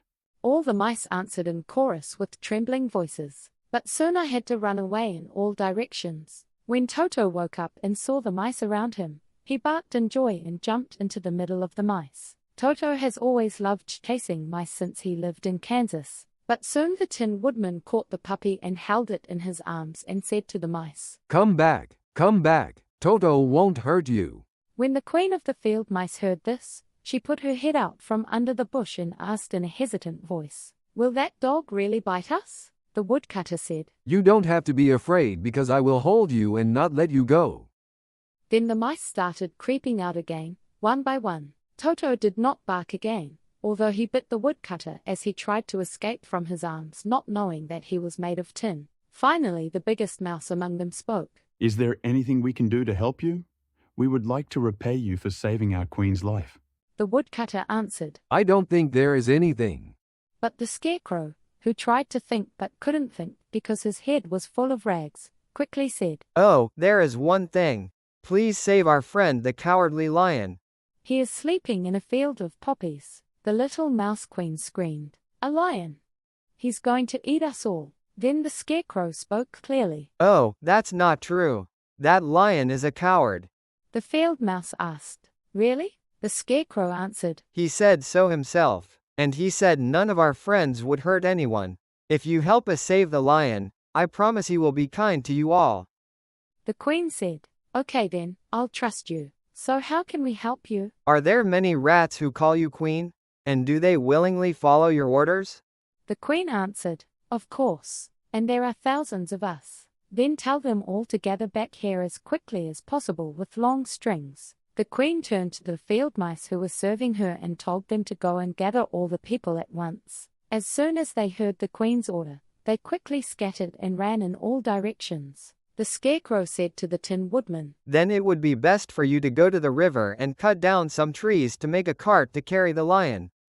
So the woodcutter went straight to where the trees were and started working. He made a cart out of logs cut from fallen trees, stripping them of all branches and leaves. He fastened the logs together with wooden nails and made 4 wheels from short sections of large tree trunks. The woodcutter worked so quickly and skillfully that by the time the mice began to arrive, the cart was already finished. Thousands of large, small, and medium-sized rats came from all directions. They all had strings in their mouths. Just then, Dorothy woke up from her long sleep and opened her eyes. Dorothy was startled to find herself lying in the grass, surrounded by thousands of rats looking at her with frightened expressions. But when the scarecrow told him everything that had happened, he turned to the majestic mouse and said, Your Majesty, it is an honor to meet you. Dorothy bowed politely in greeting, and the queen bowed slightly in greeting, and then the queen quickly became friends with Dorothy. The scarecrow and the woodcutter used the strings the mice had brought to tie the mice to the cart. One end of the string was tied to each rat's body, and the other end was tied to the cart. Of course, the cart was thousands of times larger than the rats pulling it, but when all the mice tied themselves to the cart and joined forces, they were able to pull the cart easily. Even though the scarecrow and the Tin Woodman were sitting on the cart, these wonderful little mice quickly dragged the cart to where the lion was sleeping. They could barely get the lion onto the cart, because the lion was very heavy. Then the queen of the rat ordered her people to leave immediately. The queen was afraid that the mice would stay in the poppy field too long and fall asleep too. Although they were numerous, perhaps because they were small in size, the cart carrying the lions at first did not move at all. But as the woodcutter and the scarecrow pushed from behind, it slowly began to move. Then he carried him away from the poppy fields to a green meadow, so that the lion could breathe sweet, fresh air instead of the poisonous scent of the flowers. Dorothy gave the mice a warm greeting, thanking them for saving her friend from death. Dorothy was so happy that the lion was able to live because she had grown so attached to the big lion. When the mice were released from the cart, they scattered into the bushes and each returned to his home. But the Rat Queen remained until the end. The Queen said, If you ever need our help again, come out into the field and call us. When we hear that sound, we will run to help you. Well then, bye. Goodbye. After they all said their goodbyes, the Queen returned. Dorothy held Toto close to her arms for fear that he would chase after the Queen and scare her. After that, they all sat next to the lion and waited until he woke up. The Scarecrow brought Dorothy some fruit from a nearby tree, so she ate it for dinner.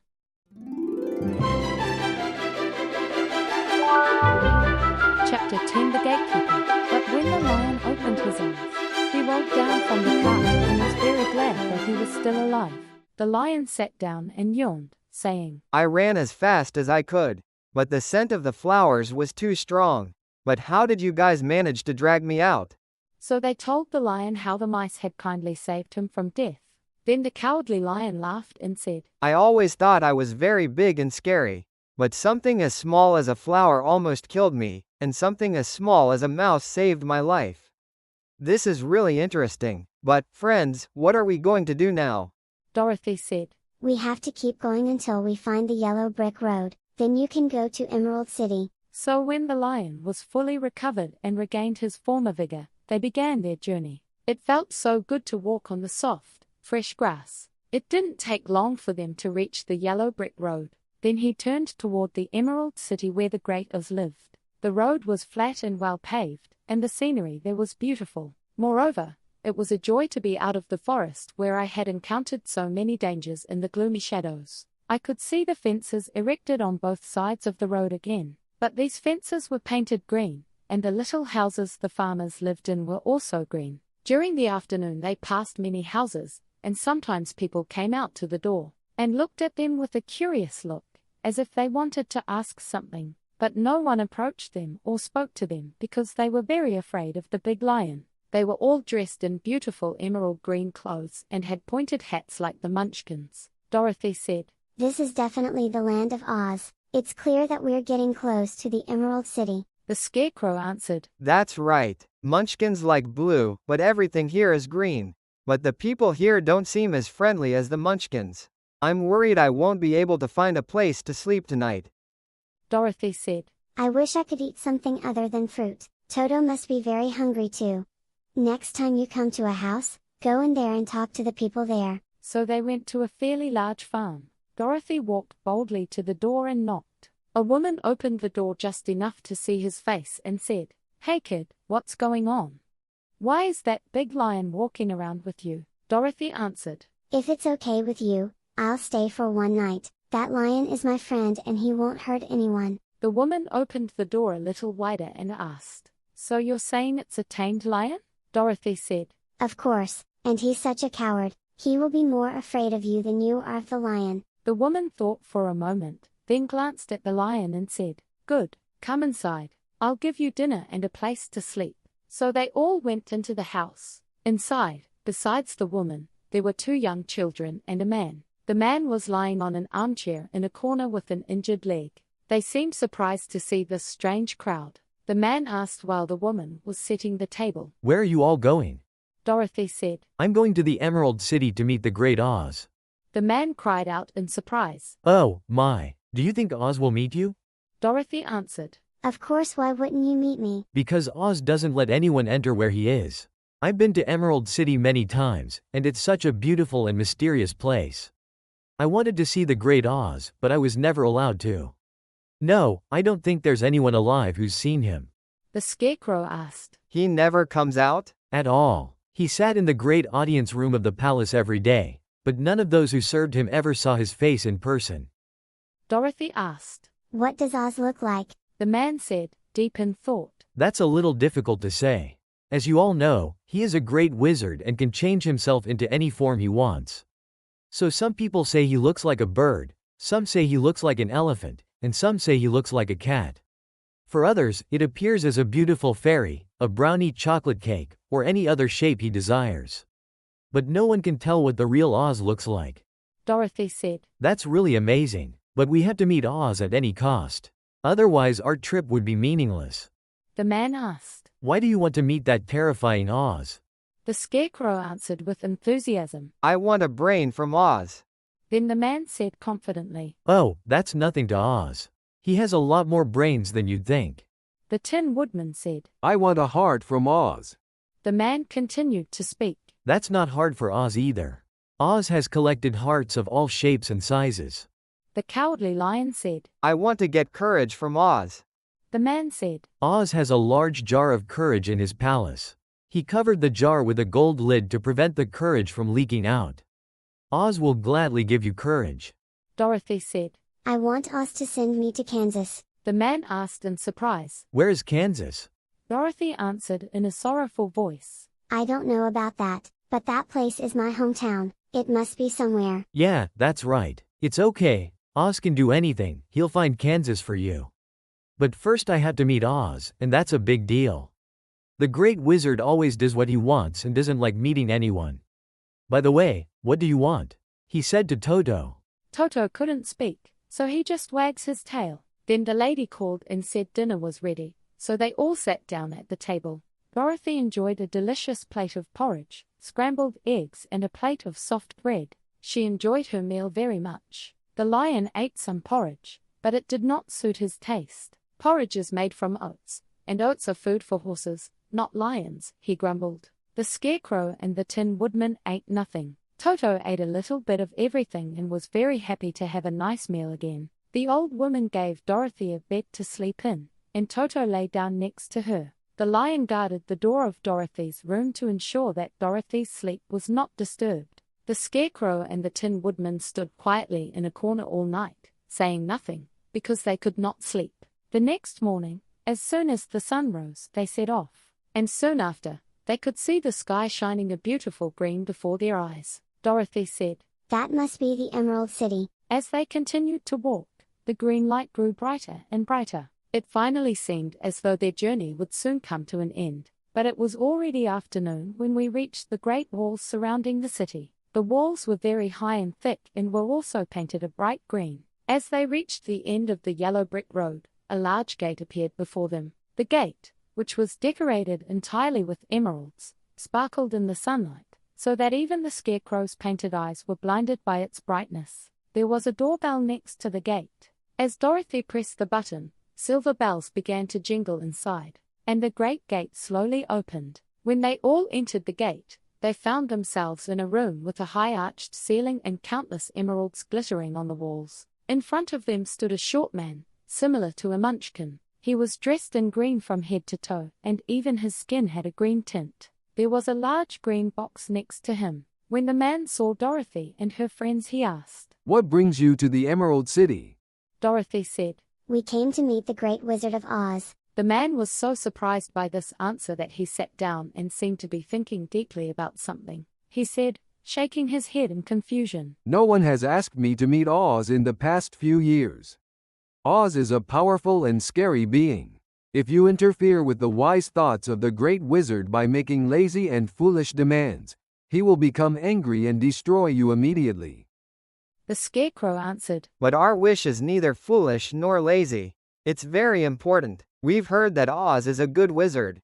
The Green Man said, "Of course he rules the Emerald City wisely and well. But to those who are dishonest or who come to him out of curiosity, he is truly a fearsome being. So few people dare to ask to see his face. I am the gatekeeper of the castle. So, since you asked to meet the great Oz, I will take you to his palace. But first, please put on these glasses." Dorothy asked, "Why?" "If you don't wear glasses, you will be blinded by the dazzling brilliance of the Emerald City. Everyone who lives in this city has to wear glasses day and night.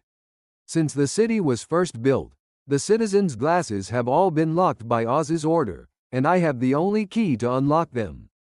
When he opened the large box, Dorothy could see that it was filled with glasses of various sizes and shapes. They were all green glasses. The goalkeeper found a pair of glasses that fit Dorothy perfectly and put them on her. After pulling the 2 gold strings attached to the glasses behind his head and tightening them, the goalkeeper locked the strings with a small key hanging from the end of the chain he wore around his neck. Once Dorothy put on her glasses, she couldn't take them off at will. But Dorothy said nothing because she did not want to be blinded by the brilliance of the Emerald City. The green-skinned man put glasses on the Scarecrow, the Tin Man, the Lion, and even little Toto. And then everything was locked tightly with a key. Then the goalkeeper put on his glasses and told them that he would guide them to the palace. Taking a large golden key from the wall, he opened another door. Dorothy and her friends all followed him through the door and into the streets of the Emerald City.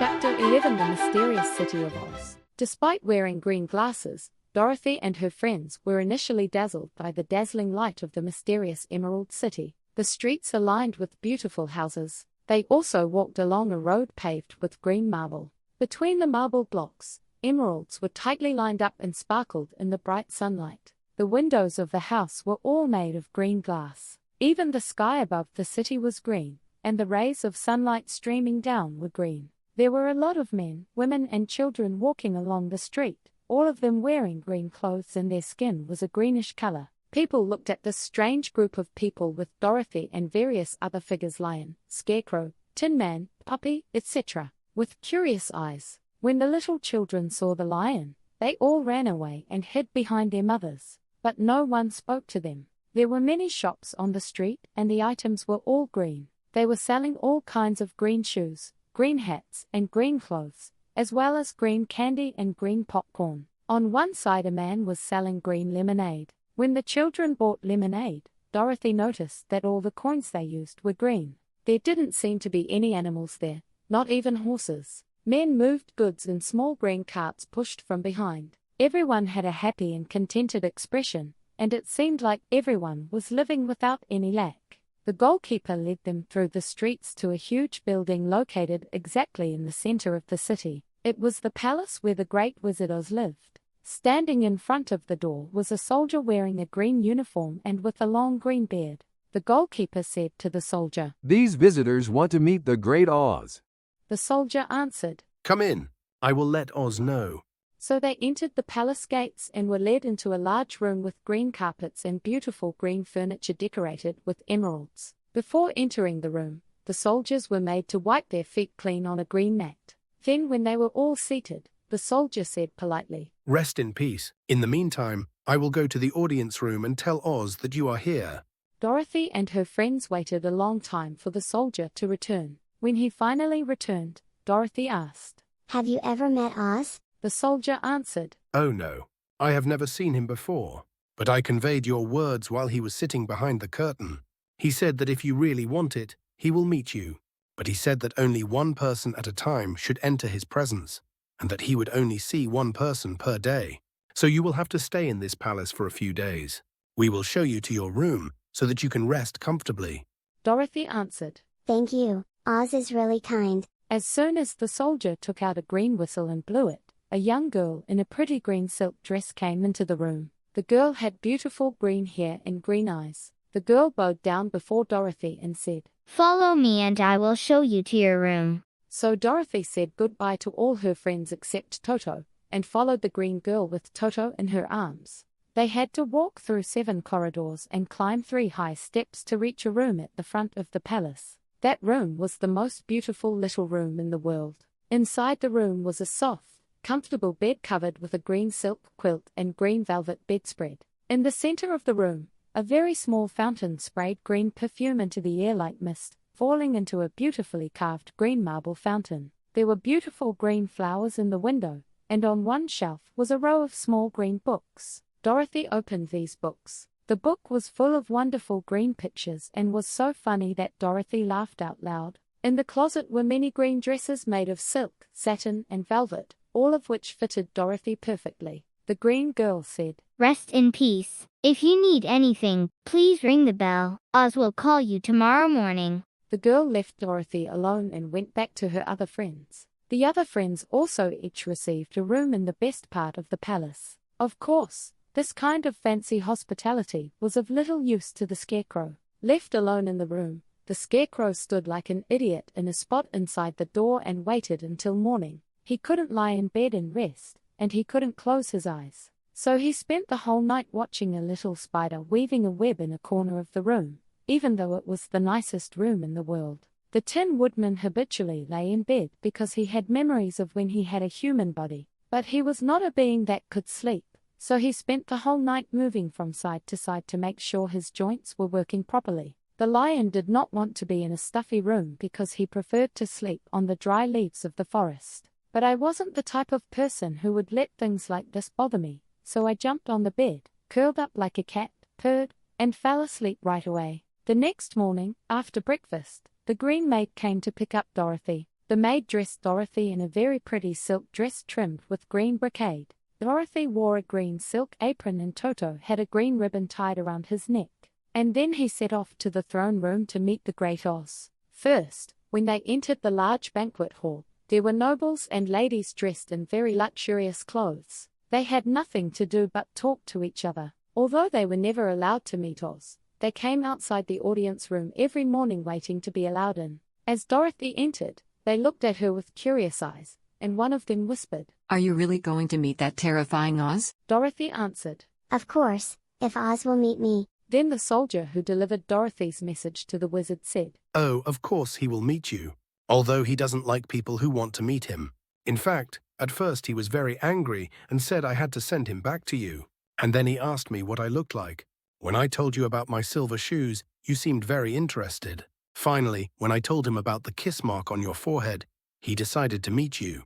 Just then the paper rang and the green girl said to Dorothy, That sound is a signal. Now you must enter the audience room alone. As the girl opened the small door, Dorothy walked briskly into the mysterious place. It was a large, round room with a high arched roof, and the walls, ceiling, and floor were covered with large emeralds. In the center of the ceiling hung a large lamp that shone as brightly as the sun, and it was made of emeralds that sparkled in a truly mystical way. But what caught Dorothy's attention was the large green marble throne in the middle of the room. It was shaped like a chair and was shining like jewels, just like the others. But on top of that throne was a huge head without a body or arms or legs. The huge head had no hair at all, but it had eyes, a nose, and a mouth.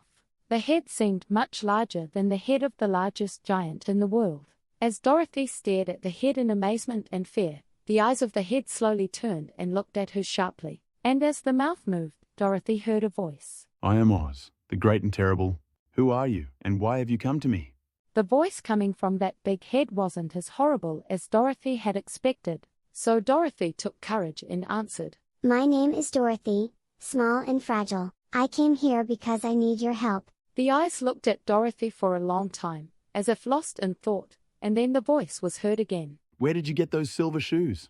Dorothy answered. These silver shoes were obtained from the Wicked Witch of the East. Our house fell on that witch and she died. What is the mark on your forehead? The voice continued to ask. It was the kiss the Good Witch of the North gave me as she said goodbye to you. And the girl said. Once again the eyes looked sharply at Dorothy. It seemed like Dorothy was looking into whether or not she was telling the truth. Oz asked again. What do you want from me? Then Dorothy answered earnestly. Please send me back to Kansas to Aunt Em and Uncle Henry. This is a really beautiful place, but I don't want to be in your country. I'm sure Aunt Em is very worried since I've been gone for so long. The eyes on the head blinked 3 times, then raised their pupils toward the ceiling, then lowered them toward the floor, and rolled around in a very strange way. It was as if he was trying to see every part of the room. And then he looked at Dorothy again for the last time. Oz asked. Why should I do that? Because you are strong and I am weak. Because you are a great wizard and I am just a little girl. Oz said. But aren't you strong enough to kill the Wicked Witch of the East? Dorothy answered quickly. It's just a coincidence. I couldn't help it either. The big head said. Okay, now tell me your answer. You have no right to expect that I will send you back to Kansas unless you do something for me. In this country, everyone has to pay a price to get something. If you want me to use magic to send you back home, you must do something for me first. That is, if you help me, I will help you. Dorothy asked. Then what should I do? Oz answered. Kill the Wicked Witch of the West. I can't do it. Dorothy was so surprised that she screamed. You have already killed the Wicked Witch of the East, and she is wearing silver shoes that have powerful magic. Now there is only one evil witch left in this country. I'll send you back to Kansas when you can tell me that witch is dead, but never before. The little girl was so disappointed that she started to sob. The 2 eyes on the large head blinked again and looked at Dorothy anxiously. It was as if the great Oz thought Dorothy could help him if she wanted to. Dorothy said with a sob. I've never killed anything on purpose before. Even if I wanted to, how could I kill the Wicked Witch? Even you, the great wizard, cannot kill her, so how do you think I can? The big head spoke. I don't know either, but this is my answer. You will never see your uncle and aunt again until you kill the evil witch. Remember that the witch is evil, so evil that she must die. Go now, and don't even think about meeting me until you've completed your mission. Grief-stricken, Dorothy left the audience room and returned to where the lion, the scarecrow, and the Tin Woodman were waiting. They wondered what Oz had said to Dorothy. Dorothy said in a sad voice. I have no hope now. Oz said he wouldn't let me go home unless I killed the Wicked Witch of the West, but that's something I can never do. Her friends were all sad, but there was nothing they could do to help Dorothy. Dorothy went back to her room, lay down on her bed, and cried herself to sleep. The next morning, a green-bearded soldier came to the scarecrow and said, Come with me to see Oz. The scarecrow followed the soldier into a large audience room. There the scarecrow saw a most beautiful woman sitting on an emerald throne. The woman was wearing a thin, transparent dress made of green silk, and a jeweled crown rested on her flowing green hair. On her shoulders grew wings of very bright colors, so thin that they seemed ready to flutter at the slightest breath. When the scarecrow bowed down as far as the stiff rags with which he was stuffed would allow him to bow to the beautiful fairy, she looked at him kindly and said, I am Oz, the great and terrible. Who are you and why have you come to me? The scarecrow, who had expected to see the big head that Dorothy had spoken of, was very surprised. But I took courage and answered the fairy. I am a scarecrow made of rags. So I don't have a brain. I beg you please put a brain in my head instead of a rag. So I want to live like other people living in this country. The fairy asked, Why should I do that? The scarecrow answered, Because you are wise and capable. There is no one who can help me but you. Oz said, I don't do favors without receiving anything in return, but this is not a promise. If you kill the Wicked Witch of the West for me, I will give you a lot of brains. Then you will be the wisest man in all the land of Oz. The Scarecrow said in surprise, Didn't you already tell Dorothy to kill the witch? Of course I did. I don't care who kills that witch, but I won't grant your wish until that witch dies. Okay, now go, and don't come to me again until you've completed your mission. The Scarecrow returned to his friends in sorrow and told them what Oz had said. Dorothy was surprised to see that the Great Wizard was not the big head she had seen, but a beautiful fairy. The Scarecrow said, I think Oz needs a heart as much as the Tin Woodman. I don't have the heart. The next morning, the green-bearded soldier came to see the Tin Woodman. Oz has called you. Follow me. So the Tin Woodman followed him and went into the audience room. He wished Oz had appeared as a beautiful fairy rather than a big head. The woodcutter muttered to himself, If Oz shows up with a big head, I won't get a heart. The head has no heart, so it cannot understand my feelings. But if a beautiful fairy appears, you must beg her earnestly for your heart. In general, ladies will have kind hearts. But when the woodcutter entered the audience room, he saw Oz in the form of a truly horrible beast, neither a head nor a fairy. The green throne seemed barely able to support the beast's weight, as it was as large as an elephant. The beast's head resembled a rhinoceros, and its face had 5 eyes. It had 5 long arms and 5 long, thin legs, and thick, stiff hair covered its entire body. It was truly the most horrifying sight of a monster I could ever imagine. It was fortunate that the Tin Woodman had no heart at that moment. If there had been, I would have been very nervous due to fear. But the woodcutter, who only had tin, felt no fear, even though he was disappointed. The beast spoke in a voice that sounded like a loud roar. I am Oz, the Great and Terrible. Who are you and why have you come to me? I am a woodcutter made of tin. I have no heart, so I can't love. Please give me a heart like everyone else. The beast asked questioningly. Why should I do that? The woodcutter answered, Because I am asking you this. You are the only one who can grant my wish. Oz growled lowly at this and then said bluntly, If you want a heart, you must pay the price. How do you say that? The beast answered, Help Dorothy kill the Wicked Witch of the West. When you come back to me after you have killed the witch, I will give you the biggest, kindest, most loving heart in the land of Oz. So the Tin Woodman had no choice but to return to his friends in sorrow. And then he said that what he saw was a terrible beast. They were all very surprised that the Great Wizard could transform into so many different forms. The lion said, If Oz looks like the beast when I go in, I'm going to howl really, really loudly. Then he will be scared and grant my request. If Oz appeared as a beautiful fairy, I would pretend to pounce on her and threaten her into doing whatever I asked. And if Oz shows up with a big head, he'll beg for mercy from me. Because we're going to roll his head around until he promises to meet our demands. So nothing good has happened yet, but cheer up, friends.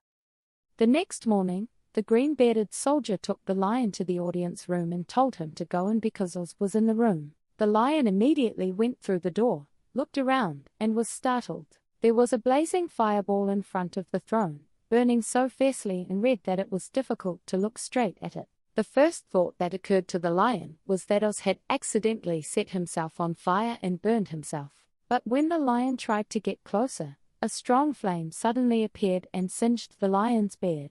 So he shivered and crawled backwards to the door. Then a low, quiet voice came out of the fireball. I am Oz, the Great and Terrible. Who are you, and why have you come to me? The lion answered, I am a cowardly lion who is afraid of everything. I came here to get courage from you. So I want to be the real king of beasts, as people say.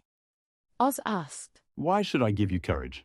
The lion answered, Because you are the greatest of all wizards, and you alone have the power to grant my wish. Then the fireball flared up fiercely again and said, If you bring me proof that the Wicked Witch of the West is dead, I will give you courage. But as long as that witch lives, you will remain a coward. The lion was angry at these words, but could not answer. While he was quietly staring at the fireball, the flames grew so hot that the lion had no choice but to turn tail and run out of the room. The lion was happy to see his friends waiting for him, and he told me about his terrible conversation with the wizard. Dorothy asked in a sad voice, What do we do now? The lion answered. There is only one thing we can do. Go to the land of Winkies, find the witch, and defeat her. But what if we can't do that? The lion spoke decisively. Then I will never have the courage. And I won't have a brain. And the Scarecrow added. I will never have a heart. And the Tin Woodman opened his mouth. Then I won't be able to go back to Aunt Em and Uncle Henry. And Dorothy burst into tears as she said that. Then the green girl shouted. Be careful. If your tears fall on silk clothes, they will stain them. So Dorothy quickly wiped her tears and said, We have no choice but to try it that way.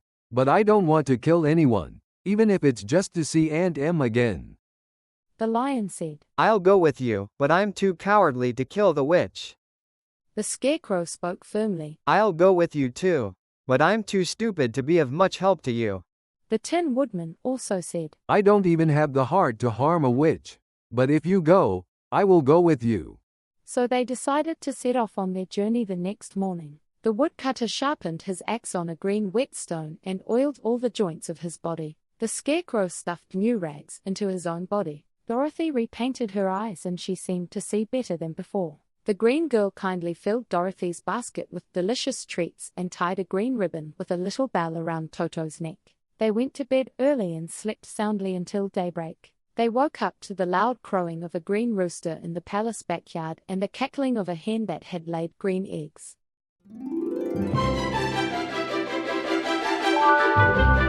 Chapter 12 In Search of the Wicked Witch. The green-bearded soldier led them through the streets of the Emerald City to where the gatekeeper lived. The goalkeeper unlocked the glasses they were wearing and put them back in the large box. And then he opened the gate politely. Dorothy asked, Which way should I take to find the Wicked Witch of the West? The goalkeeper answered, There is no way to get there, because no one wants to go there. Dorothy asked again, Then how can I find the witch? The goalkeeper answered, That's easy. If the witch finds out you've entered Winky's land, she'll try to find you and turn you into slaves. The Scarecrow said, Maybe not, we're going to get rid of her.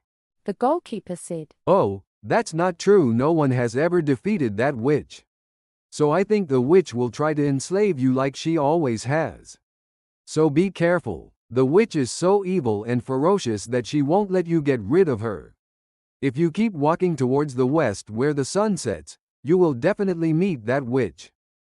They thanked the goalkeeper and said goodbye. Then he turned toward the west. They continued walking through fields of soft grass and daisies and buttercups. Dorothy continued to wear the pretty silk dress she had worn in the palace. But now that I look at it, I'm surprised to see that the clothes are no longer green, but just white. The ribbon that Toto was wearing around his neck also disappeared from green and became white like Dorothy's clothes. The Emerald City soon disappeared far behind. As they advanced, the road became increasingly rough and steep.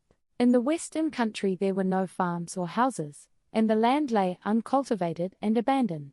In the afternoon, the hot sun beat down on my face, but there were no trees to provide shade. So before night fell, Dorothy, Toto and the lion were so tired that they collapsed on the grass and fell asleep. The woodcutter and the Scarecrow stood guard over them all night. The Wicked Witch of the West had only one eye, but it had amazing powers, allowing her to see anywhere as clearly as through a telescope. The witch was sitting in the castle and watching what was happening around her. Then he found Dorothy lying asleep in the grass with her friends. They were still far from the witch's castle, but the evil witch was angry that they had entered her country. The witch blew powerfully the silver whistle she wore around her neck. Then, immediately, a pack of large wolves came running towards the witch from all directions. The wolves had long legs, fierce eyes, and sharp teeth. The witch ordered the wolves, Tear them all apart. The leader of the wolves said, Aren't you going to make them your slaves? The witch answered, No. One is tin, one is rags, one is a girl, and the last one is a lion. There isn't a single person fit to be put to work. So tear them all to pieces and kill them all. Okay, I understand. As soon as he answered, the leader wolf ran out like lightning, leading the other wolves. Fortunately, the Scarecrow and the woodcutter were wide awake and could hear the wolves coming. The woodcutter said, I will fight, so stay behind me. I'll handle it as soon as it comes. The woodcutter took hold of his sharpened axe. As the chief wolf approached the Tin Woodman, he swung his arm and cut off the wolf's head. As soon as he lifted the axe again, another wolf rushed at him, but soon the woodcutter's axe cut off his head. There were 40 wolves, and after 40 strokes of the axe, they became a pile of corpses before the woodcutter. The woodcutter put down his axe and sat down next to the scarecrow. The scarecrow said, "That was a great fight, buddy." They waited until Dorothy woke up the next morning. When Dorothy woke up and saw a pile of shaggy wolves, she was so frightened that the Tin Woodman told her everything that had happened the night before. Dorothy thanked the Woodman and the Scarecrow for protecting her. After breakfast, Dorothy and her friends started their journey again. That same morning, the Wicked Witch sat before the gate and looked around as far as she could with her only eye. The witch saw that all her wolves were dead and that the strange pack was still alive in her country. The witch was more angry than before, so she took out her silver whistle and blew it twice. Immediately the sky seemed to darken and a flock of crows came flying in. The evil witch said to the crow captain, "Fly to those guys right now, pluck out their eyes and tear them to pieces." The crows formed a huge flock and flew towards Dorothy and her friends. Dorothy was scared when she saw the crows approaching, but the Scarecrow said, "It's my turn now. If you lie down right next to me, you won't get hurt." So they all lay down on the ground except the Scarecrow, and the Scarecrow stood up straight with his arms stretched out. The crows, as birds generally do when they see a Scarecrow, were so startled by him that no one dared approach him. Then the Chief Crow said, "That's just a man made of rags. I'll pluck that bastard's eyes out." The Chief Crow flew towards the Scarecrow, but was killed when his head was caught in his hands and his neck was broken. Then another crow flew at the Scarecrow, but the Scarecrow broke its neck. In an instant, all 40 crows were lying dead with their necks broken at the Scarecrow's feet. When the Scarecrow told them to get up, they got up from the ground and started on their way again. When the Wicked Witch saw that all the crows were dead, she became very angry. She took out the silver whistle again and blew it 3 times. Immediately a buzzing sound was heard in the air, and a swarm of black bees flew towards the witch. "Go to those guys and shoot them dead." As the witch commanded, the swarm of bees flew quickly towards where Dorothy and her friends were walking. When the woodcutter saw a swarm of bees flying towards him, the Scarecrow said to him, "I took the rags from my body and covered them over Dorothy, Toto and the lion. Then the bees won't sting." The woodcutter did as the Scarecrow said. Dorothy held Toto in her arms and lay still next to the lion, covering herself with rags. The bees found no one there but the woodcutter, so they all flew to the woodcutter and shot him with their needles, but their needles only broke and did not hurt the woodcutter at all. The black bees that had stung him all lost their stingers and were unable to survive, so they piled up like a pile of coal around the woodcutter. When all the bees were dead, Dorothy got up and helped the Tin Woodman put the rags back into the Scarecrow's body. When the Scarecrow regained its former appearance, they set off again. When the Wicked Witch found out that all the black bees were dead, she was so angry that she pounded the ground with her feet, tore her hair, and gnashed her teeth. Then he called 12 slaves called Winkies and gave them sharp spears and ordered them to destroy all the invaders. The Winkies weren't brave people, but they had no choice but to do as they were told, so they went to where Dorothy and her group were. But when the lion saw them approaching, he roared very loudly and rushed at them, and the poor Winkies all got scared and ran away with all their might. When the Winkies ran back to the castle, the Wicked Witch beat them severely with her whip and sent them back to their usual work. And then the witch thought carefully about what to do. The witch could not figure out why all her plans to get rid of these intruders were failing, but she was not only evil, she was also a capable witch. She soon made plans for her next move. The Wicked Witch had a golden hat rimmed with diamonds and rubies. There was magic in this golden hat. Anyone who wore this hat could summon 3 winged monkeys who would do whatever he commanded, but you can never call it more than 3 times. The evil witch has already used the hat's magic twice. The first was when the witch made the Winkies her slaves and allowed them to rule her country. The winged monkeys helped the witch do so. The second time was when he fought the great wizard Oz and drove him out of the land of the West. This time too, the winged monkeys helped her. The witch could only wear the golden cap once more, so she didn't want to use it until after all her other abilities were completely depleted. But now that the witch's fierce wolves, crows, and stinging bees were all gone, and the slaves had run away in fear of the cowardly lion, the witch thought this was the only way to get rid of Dorothy and her friends. So the evil witch put a golden hat on her head. Then he stood on his left foot and slowly said the spell. Epi, Pepe, cocktail. Then he stood on his right foot and said, Hilo, alone, hello. Finally, he stood on both feet and shouted loudly, GG, Juji, Jang. Then the magic started to work. The sky suddenly darkened and a low rumbling sound was heard in the air. A large number of wings appeared in the air, and loud chatter and laughter were heard. As the sun reappeared in the dark sky, the wicked witch could see a group of monkeys surrounding her. All the monkeys had very large and strong wings on their shoulders. One monkey was much larger than the others and seemed to be the leader. He came close to the witch and asked her, This is the third and last time you called us. What are your orders? The evil witch said, Kill all those who invaded my land except the lions. Bring the lion to me. I'll put the reins on you like a horse and make you do your job. I will follow your orders. And the leader monkey said. Then, with a loud noise, the winged monkeys flew towards where Dorothy and her friends were walking. A few monkeys caught the Tin Man and flew him to a place covered with sharp rocks. There the monkeys dropped the poor woodcutter. The lumberjack fell from a great height onto the rocks and was so badly crushed that he could not even move or groan. Other monkeys grabbed the scarecrow with their long fingers and pulled out all the rags from its body and head. Then he rolled up the scarecrow's hat, shoes, and clothes and threw them onto the highest branch of a tall tree. Some monkeys also tied the lion's body, head, and legs with strong ropes, so the lion could no longer bite, scratch or fight. The monkeys lifted the lion and flew it to the witch's castle. Then they threw the lion into a cage with iron bars so high that the lion could not jump over them. But the monkeys couldn't harm Dorothy.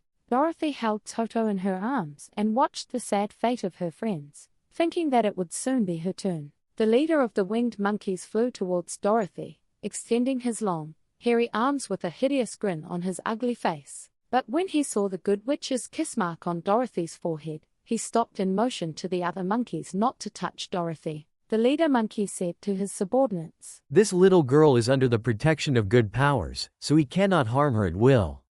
This is a power greater than evil power. I guess I have no choice but to take this girl to the evil witch's castle. So the monkeys carefully and gently placed Dorothy in their arms and flew into the sky. Back at the castle, they dropped Dorothy off at the gate. The chief monkey said to the witch, We have done everything we could according to your orders. I got rid of the Tin Woodman and the Scarecrow, and tied the lion up in the backyard. Hajaman, this little girl and the puppy she is holding in her arms are something we dare not harm. Your ability to bind us is now over, so you will never see us again. The winged monkeys flew into the air with loud laughter and chattering, then quickly disappeared from sight. The wicked witch was both surprised and worried when she saw the mark on Dorothy's forehead, because he knew that he, like the winged monkeys, could not harm this girl. The witch looked down at Dorothy's feet and began to tremble in fear when she saw the silver shoes. I knew that those silver shoes had a powerful magic hidden in them. So at first the witch thought of running away from Dorothy, but the witch, looking into Dorothy's eyes, soon realized how innocent the girl was and how ignorant she was of the great magic of the silver shoes. So the witch smiled slyly and thought this, I can use this child as a slave, because I don't know how to use the power I have. The witch spoke to Dorothy in a harsh and fierce voice. Follow me, and listen carefully to everything I say, and take it to heart. Otherwise, I'll finish you off like I did to the Tin Woodman and the Scarecrow. Dorothy followed the witch through the many beautiful rooms in the castle and into the kitchen. There the witch ordered Dorothy to clean the pots and kettles, sweep the floor, and put wood in the stove to start a fire. Dorothy steeled herself and did her job obediently, because he thought he had to please the evil witch so she wouldn't kill him. While Dorothy was doing her hard work, the witch thought she should go into the garden and bridle the cowardly lion like a horse. It seemed like fun to ride around in a lion-drawn carriage whenever I wanted, but as soon as we opened the door and entered, the lion roared loudly and rushed fiercely toward the witch. The frightened witch ran out and locked the door to the lion's cage. The witch spoke to the lion through the bars of our cage. I may not be able to tame you, but I can starve you. You won't eat anything until you do what I want. From that time on, the witch did not give food to the lion trapped in the cage. But every day at noon he came to us and asked, Are you ready to be tamed by me like a horse? every time the lion said, "No, if you come in here, I will bite you and kill you right away."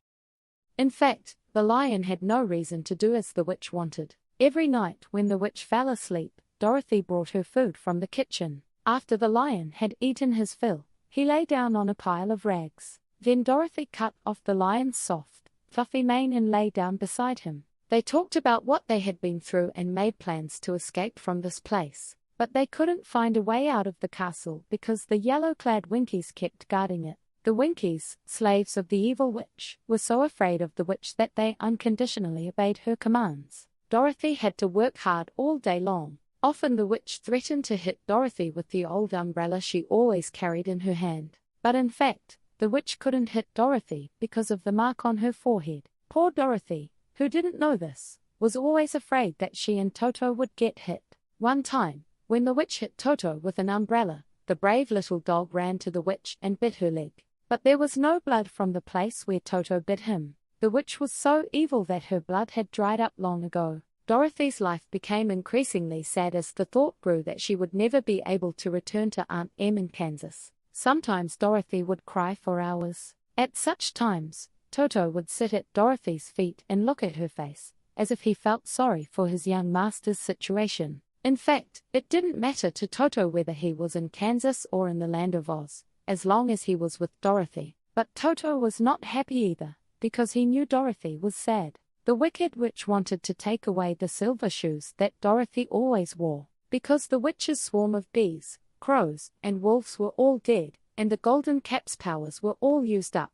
But if the witch had the silver shoes, she would gain magical powers greater than all the abilities she had lost. So the witch watched Dorothy closely, thinking that whenever she took off her shoes, she would steal them. But Dorothy loved her pretty silver shoes so much that she never took them off except when she was sleeping at night or taking a bath. The witch was so afraid of the dark that she never dared enter Dorothy's room in the middle of the night to steal the silver shoes. Also, he was much more afraid of water than of the dark, so he never went near Dorothy when she was taking a bath. In fact, this old witch never touched water, and she always made sure that water never touched her. But the wicked witch cunningly figured out a way to finally get what she wanted. I placed a metal bar in the middle of the kitchen floor. Then he used magic to make the stick invisible to human eyes. So Dorothy, who couldn't see the stick, tripped on it as she passed through the kitchen and fell down hard. Dorothy wasn't seriously hurt, but one of her silver shoes came off when she fell. The witch quickly intercepted the silver shoes before Dorothy could grab them and put them on her skinny feet. The wicked witch was very pleased that her scheme was successful, because as long as you have one pair of silver shoes, you can have half of the magical powers. Even if Dorothy learned how to use the magic of the silver shoes, she could no longer fight against the witch. The little girl was very angry when she found out that one of her favorite shoes had been taken away from her. She said to the witch, "Give me back my shoes." The witch snapped. "No. Now these are my shoes. It's not yours." Dorothy screamed. "You wicked witch! Those are my shoes!" The witch said, giggling, "It's okay. Now I'm keeping it safe, and someday the rest will be mine." At these words, Dorothy was so angry that she picked up a bucket of water that was nearby and poured it on the witch. The witch was drenched in water from head to toe. Then suddenly the witch let out a loud scream of terror, and while Dorothy looked on in astonishment, she began to shrink and melt. The witch cried, "You're doing this to me. I'll melt away soon." "Oh, I'm sorry," said Dorothy. Dorothy was really scared when she saw the witch actually melting like sugar right before her eyes. "Didn't you know that if I touched water, I would be finished?" The witch cried in a desperate voice. Dorothy answered, "I didn't know anything. How would I know that?" "Oh my, in a minute I'm gonna melt away. Now you will be the master of this castle. I've done a lot of bad things in my life, but I never thought I'd be melted down by a little girl like you. My bad deeds are over now. Look, I'm finished now." With these words, the witch dissolved into a brown liquid without a form, and began to flow across the clean kitchen floor. Dorothy, seeing that the witch had really melted away without a trace, filled her bucket with water again and poured it over the brown liquid. And then I swept it out the door. Dorothy picked up a pair of silver shoes the witch had left behind, cleaned them, dried them with a cloth, and put them back on her feet. Dorothy, finally free, ran to the lion and told him that the Wicked Witch of the West was dead. They were no longer imprisoned like prisoners in this strange land.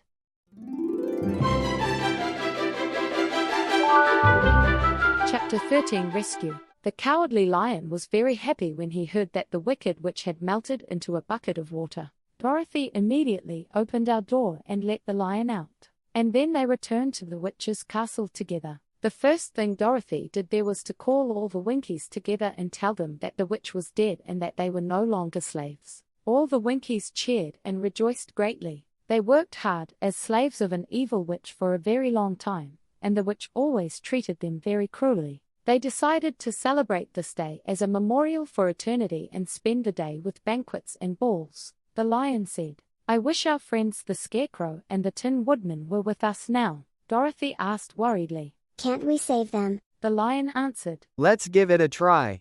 They called the Winkies and asked if they could help rescue their friends. The Winkies replied that they would gladly do everything in their power to help Dorothy escape her slavery. So Dorothy picked out a few of the smartest-looking Winkies and set off with them. They walked all day that day and half a day the next day before they finally reached the rocky field where the Tin Woodman lay broken and crumpled from his fall. The axe was near the Tin Woodman, but the blade was rusty and the handle was broken. Dorothy could not help but shed tears at the sight of her old friend's miserable appearance, and the lion looked solemnly at the woodcutter with a pitiful heart. The Winkies carefully lifted the woodcutter and carried him to the Yellow Castle. When they returned to the castle, Dorothy asked the Winkies, "Are there any blacksmiths among you?" Oh, of course. There are some very skilled blacksmiths, tinsmiths.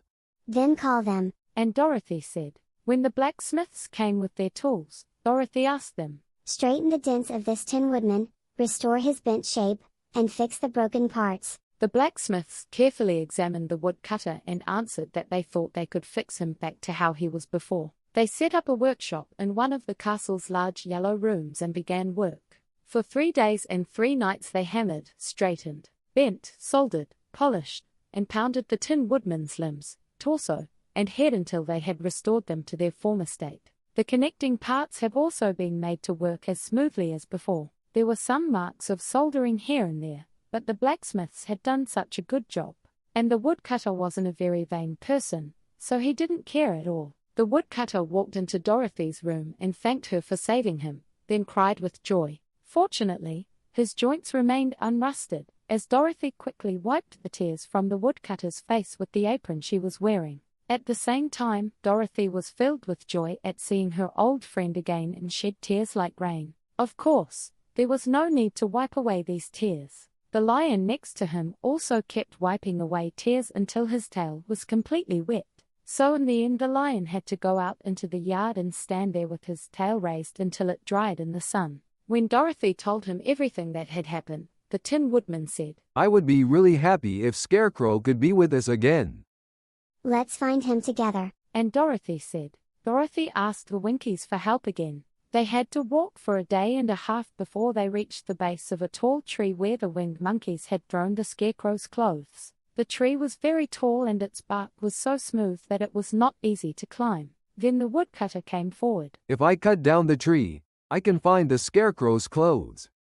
Among the Winkies, there was a goldsmith, and while the blacksmiths were repairing the woodcutter, he replaced the broken axe handle with solid gold. And the other Winkies sharpened the axe blade until all the rust was gone and it shined like silver. As soon as the woodcutter spoke, he began to cut down the tree, and soon the tree fell down with a loud crack. At the same time, the bundle of Scarecrow's clothes hanging from the end of a tree branch fell and rolled on the ground. Dorothy picked up a bundle of clothes. The Winkies took it to the castle and filled it with clean, good rags. Then, look.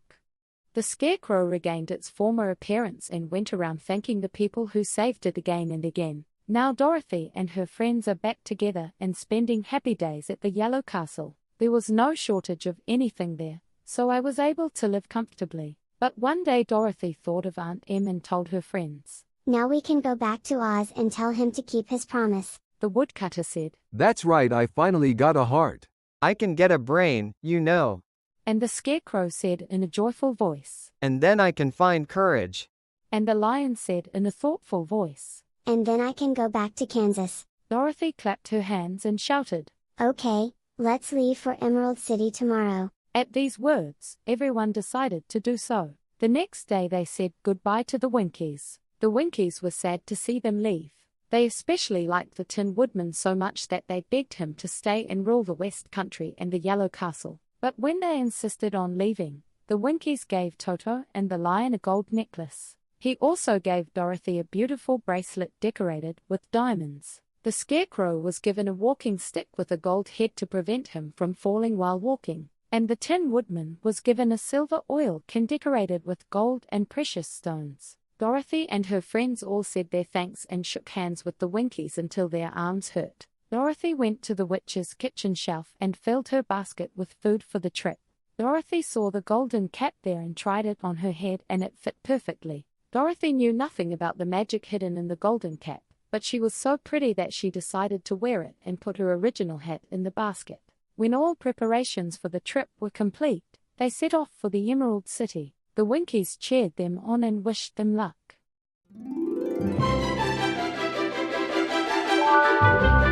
Chapter 14 Winged Monkeys. You will remember that there is no way between the Wicked Witch's castle and the Emerald City. The witch, who saw Dorothy and her friends coming with her magical eyes, sent winged monkeys to bring them to her. Since Dorothy was carried to the castle by the winged monkeys, it was quite difficult for her to find her way to the Emerald City across the wide fields of buttercups and yellow daisies. Of course, they knew they had to go straight to the east where the sun rises, so they were able to go in the right direction at first. But at noon the sun rose over their heads, and they began to get confused as to which was east and which was west. Eventually they got lost in the vast plains, but they kept walking without stopping, and soon a bright moonlit night came. They lay among the fragrant yellow flowers and slept soundly until morning, of course, except for the Scarecrow and the Tin Man. The next morning, the sun did not appear, hidden behind the clouds, but they set out as if they knew exactly where to go. Dorothy said, "If I keep walking like this, I'll get somewhere someday." But after many days, they saw nothing but fields before them. The Scarecrow began to grumble a little. "It's clear we're lost. If I don't find my way to the Emerald City in time, I'll be brainless." The Tin Woodman said, "I can't receive a heart either. I can't wait any longer to get to Oz. I'm sure you guys will agree that this is a really long trip." Even the Cowardly Lion spoke with a sobbing tone. "As you know, I don't have the courage to keep walking without knowing where I'll end up." When Dorothy heard this, she lost her courage. She sat down on the grass and looked at her friends. Her friends also sat down and faced Dorothy. Toto was so tired that he didn't chase a butterfly that passed by him for the first time in his life. Toto stuck out his tongue, panted, and looked at Dorothy with an expression that seemed to ask what to do. Dorothy suggested, "What if we call the rats? They probably know the way to the Emerald City." The Scarecrow shouted, "Yeah, definitely. Why didn't I think of that until now?" Dorothy blew the little whistle she had been wearing around her neck since she had received it from the Queen of the Mouse. After a while, there was a sound of small feet running, and a large number of small grey mice appeared in front of Dorothy. The Queen Mouse, standing between them, asked in a squeaky voice, "How can I help you, friends?" Dorothy answered, "We are lost. Could you tell me the way to Emerald City?" The Queen answered, "Of course, but it's very far from here. It's going to take a long time to get back." And the Queen of the Mice pointed to the golden cap that Dorothy was wearing and said, "But why didn't you use the magic of the golden cap to summon the winged monkeys? They would have transported you to the city of Oz in less than an hour." Dorothy replied in surprise, "I had no idea hats had magic. What is that magic?" The Queen of the Rat answered, "There is a spell written inside the golden hat, but if you call the winged monkeys, we'll have to run far away. They are very mischievous and really enjoy teasing us." Dorothy asked curiously, "Won't they hurt us?" "Oh, no. They must absolutely obey anyone wearing the golden hat." "Then, take care." The Queen who said so immediately disappeared in a hurry along with all the other mice. When Dorothy looked inside the golden cap, she saw words written on the lining. Dorothy thought it was definitely an order. Read the instructions carefully, then put her hat back on. Dorothy stood on her left foot and recited the spell. Ep, Pepe, cocktail. "What on earth are you talking about?" The Scarecrow said, not knowing what Dorothy was doing. Hello, alone, hello. Dorothy continued to recite the spell, this time standing on her right foot only. Hello. And the Tin Woodman answered quietly, Ji, yo ji, Zhang. Dorothy stood on both feet for the last time and said, as soon as the spell was finished, there was a loud noise and the sound of flapping wings, and at the same time a flock of winged monkeys flew towards them. The chief monkey bowed to Dorothy and asked, What are your orders? Dorothy answered, We want to go to the Emerald City. We are lost. We will take you there. As soon as the captain finished answering, the two monkeys took flight with Dorothy sitting on their arms. Other monkeys also caught the scarecrow, the woodcutter, and the lion and went up into the air. A little monkey caught Toto even though he tried to bite him and ran after the other monkeys. The scarecrow and the Tin Woodman were terrified as they remembered the evil deeds the winged monkeys had done to them in the past. But nothing happened as they feared, so they felt good as they flew through the sky on their monkeys. I had a great time looking at the beautiful fields and forests spread out far below my feet. Dorothy was sitting comfortably between two large monkeys, one of whom was the leader. They made their arms into a chair and were carefully carrying Dorothy. Dorothy asked, Why did you follow the orders of the owner of the golden cap? The chief monkey answered with a laugh. That would be a long story. But there's still a long way to go, so if you want, we can spend some time talking about it while we're there. Dorothy answered. I really want to hear it. The chief monkey began to tell a story. In the past we lived freely. They lived happily in the forest, flying from tree to tree, eating fruits and nuts, and doing whatever they wanted without anyone telling them to do so. Some of us may have been a bit too playful back then. Going down to the ground and pulling the tails of wingless animals, chasing birds, and throwing hard berries at people passing through the forest. But we were careless and just enjoyed each day, finding happiness and fun. This is a story from long ago, long before Oz appeared from the clouds and ruled this land. At that time, there was a beautiful princess in the northern country, who was also a great magician. The princess used all her magic only to help people and never harmed a good person.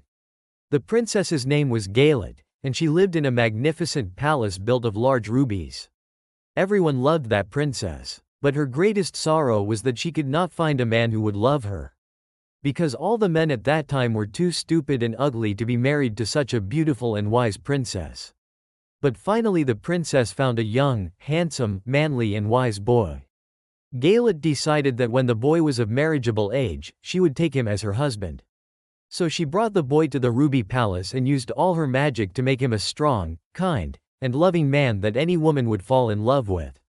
The boy, who was called Kurala, was considered the wisest and best groom in all the land when he grew up. He was such a wonderful man that Galet fell in love with him and made all the preparations for marriage. At that time, my grandfather was the leader of the winged monkeys who lived in the forest near Galet's palace. He was a man who loved pranks more than a good dinner.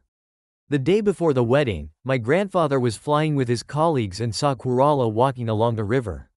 He was wearing a magnificent suit of pink silk and purple velvet. Grandpa wondered how he would react if he played a prank on him. Following the grandfather's words, the monkeys caught Quailala and flew him to the middle of the river, dropping him into the water. His grandfather said to him, "Come swim out and see, my wonderful friend. I wonder what happens to your clothes when they get wet."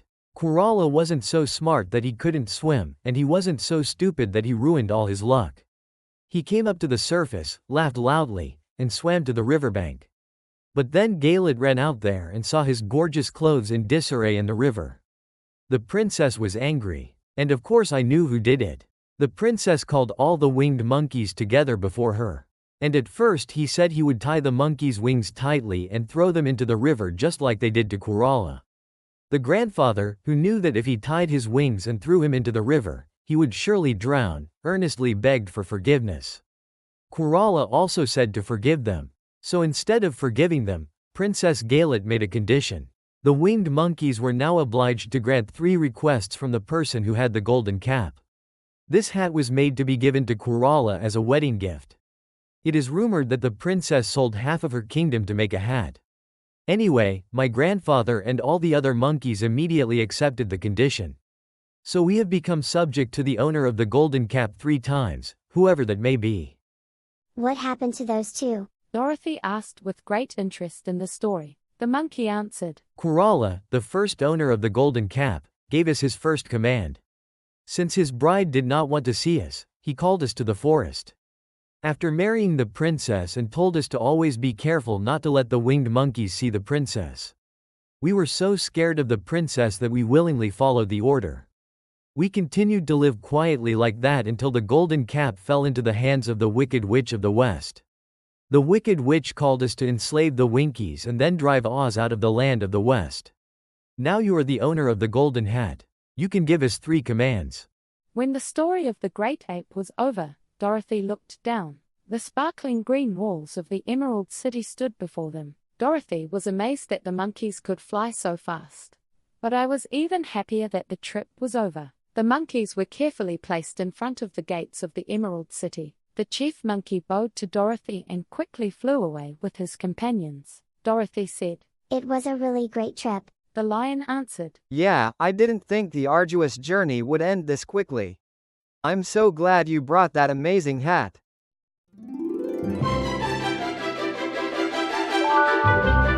Chapter 15 The Horrible Was Exposed. Our 4 travelers walked up to the great gates of the Emerald City and rang the bell. After the bell rang a few times, the gatekeeper we had met before opened the gate. He said in surprise, "Oh, my, you're back again?" The scarecrow answered, "What's the problem?" "I thought you were going to find the Wicked Witch of the West." The scarecrow said, "Of course I met a witch." The goalkeeper asked with a tone of surprise, "Are you saying that the witch let you go back?" The scarecrow explained, "The witch couldn't help it. It completely melted away." The goalkeeper said, "It melted. Oh, that's really good news. But who made the witch melt?" The lion spoke solemnly. "Dorothy did." "Oh, what a blessing this is." The goalkeeper gave a gasp and bowed deeply to Dorothy. The goalkeeper led them to his room and, as he had done before, took out a pair of glasses from a large box and put them in their eyes. After a while, Dorothy and her friends passed through the gate and entered the Emerald City. The people heard through the water gatekeeper that Dorothy had melted the Wicked Witch of the West. So many people came out in droves and followed Dorothy and her friends to the Palace of Oz. The green-bearded soldier was still guarding the palace gates, but as soon as I saw them I let them in. They also met the pretty green girl again, who guided them each to the room they had previously stayed in. So Dorothy and her friends could rest until the Great Oz was ready to meet them. The soldier immediately relayed the news to Oz that Dorothy and her party had returned from defeating the Wicked Witch. But Oz had no answer. Dorothy and her friends thought the Great Wizard would come see them immediately, but he didn't. The next day, and the day after that, and the day after that, I heard nothing from Oz. They were getting more and more irritated and tired because of the long wait. Finally, they were very angry at Oz for sending them to do hard and difficult work and then treating them so badly when they came back. So the scarecrow asked the green girl to send a message to Oz saying that if he did not meet them immediately, he would call the winged monkeys for help and wait and see whether Oz would keep his promise or not. The Wizard of Oz was terrified when he received this message. So I told them to come to the audience room at 904 tomorrow morning. Oz had been attacked by winged monkeys once in the Western Land and had no desire to meet them again. Dorothy's friends couldn't sleep that night because they were thinking about the gifts Oz had promised them. Dorothy fell asleep alone and dreamed she was in Kansas. In the dream, Aunt Em was telling Dorothy how happy she was to be back. The next morning, at 9 o'clock, a green-bearded soldier came to pick them up. After 4 minutes they all entered the Great Oz's throne room. Of course, each of them thought the wizard would appear in the form they had seen before. So everyone was very surprised when they saw no one in the room. They stood close to each other near the door. The still silence of the empty room was more frightening than anything they had ever seen before in Oz. Then suddenly a solemn voice was heard. The voice seemed to come from somewhere on top of a large roof. "I am Oz, the great and terrible. Why have you come to me?" They looked around the room again, but still no one was there. Dorothy asked, "Where are you?" The voice answered, "I am everywhere, but it is invisible to the eyes of ordinary humans. Now I will sit on my throne, so you can talk to me." Then the voice really seemed to come from the throne. So they walked to where the throne was and stood in a single line. Dorothy said, "Lord Oz, I have come to ask you to keep your promise to us." "What promise?" And Oz answered. Dorothy said, "You promised that if I killed the Wicked Witch, You would send me back to Kansas. You said you would give me a brain. And the Scarecrow said. You promised to give me your heart. And the Tin Woodman said. You promised to give me courage. Even the Cowardly Lion said. When the voice asked, Is the Wicked Witch really dead? Dorothy thought the voice trembled a little. Dorothy answered. Yes, I melted the witch with a bucket of water. The voice said. Oh my, this is really amazing. Good night. I need some time to think about it, so come back tomorrow. The Tin Woodman said angrily. You've had enough time already. The Scarecrow said. We can't wait a single day longer. Dorothy cried out. Keep the promises you made to us. The Lion thought it would be a good idea to scare the wizard, so he roared very loudly. The sound was so fierce and scary that Toto jumped in surprise and ran away, crashing into the partition in the corner. The partition fell down in front of them with a thud, and in the next moment they were all filled with surprise, because I saw a small, old man with a bald head and wrinkled face standing in the space hidden by the partition. He seemed just as surprised as Dorothy and her friends. The Tin Woodman raised his axe and rushed at the little man, shouting, Who are you? The little man spoke in a trembling voice. I am Oz, the great and terrible. So don't hurt me. I'll give you whatever you want. Just don't hurt me. Our friends looked at the man in surprise and disappointment. Dorothy said, I thought Oz had a big head. The Scarecrow said, I thought you were a beautiful fairy. The Tin Woodman said, I thought Oz was a scary beast. The Lion also spoke loudly. I thought Oz was a ball of fire. The little man said apologetically, No, you are all wrong. I fooled you into believing that... Dorothy screamed. You lied to me. Aren't you a great wizard? Shh, don't talk so loud, miss. If anyone eavesdrops, I'm finished. I was just pretending to be a great wizard. Dorothy asked. So you're saying he's not a wizard? Not at all, little miss. I'm just an ordinary person. The Scarecrow said, You are worse than that. You are a scammer. The little man spoke confidently, rubbing his hands together as if he were happy. That's correct. Yeah, I'm a scammer. The Tin Woodman said, But this is too much. Can I never have a heart again? What about my courage? And the Lion said, My brain?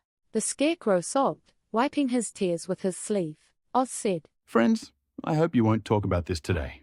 Please consider my position too. If this gets out, there'll be big problems. Dorothy asked. Doesn't anyone know that you're a scammer? Oz answered. No one knows except you four and me. I thought I'd never get caught because I'd been fooling everyone for so long.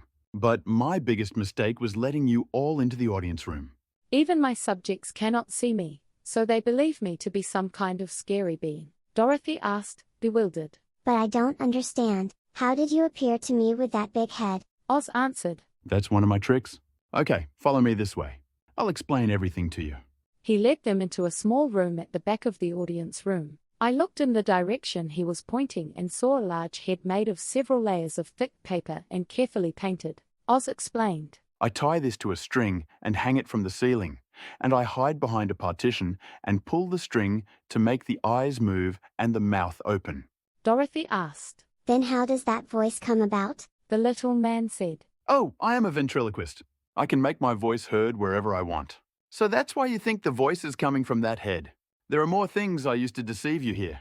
Oz showed the Scarecrow the mask and dress he used to disguise himself as a beautiful fairy. The Tin Woodman discovered that the terrible beast he had seen was nothing more than a series of pieces of leather sewn together to form a plank, and the fireball was also hung from the ceiling by a fake wizard. The cotton ball was soaked in oil, and when set on fire, it would burn brightly. The Scarecrow said, Oh, really, you should be ashamed of yourself for being a fraud.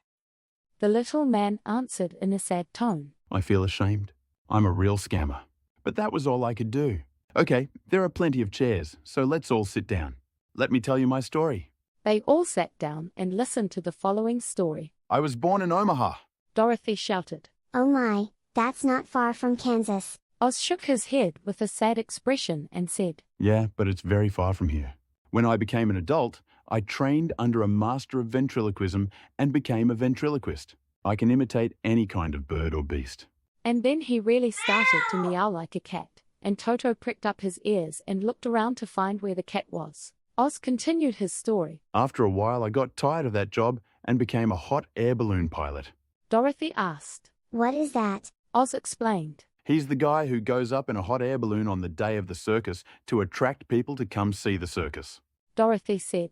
Oh, I think I get it. One day, I went up on a machine, but the rope got tangled and I couldn't get back down. So I went up to the clouds, and there I was hit by a strong wind and was carried a long, long way. After flying for a full day and a full night, when I woke up on the second morning, the balloon was floating over a very strange and beautiful country. I was able to get down to the ground without getting hurt at all because the machine was going down little by little. But I soon found myself surrounded by strange people. They must have thought I was a great wizard when they saw me coming down from the clouds. Of course, I let them think that way, because they were afraid of me and promised to do whatever I wanted.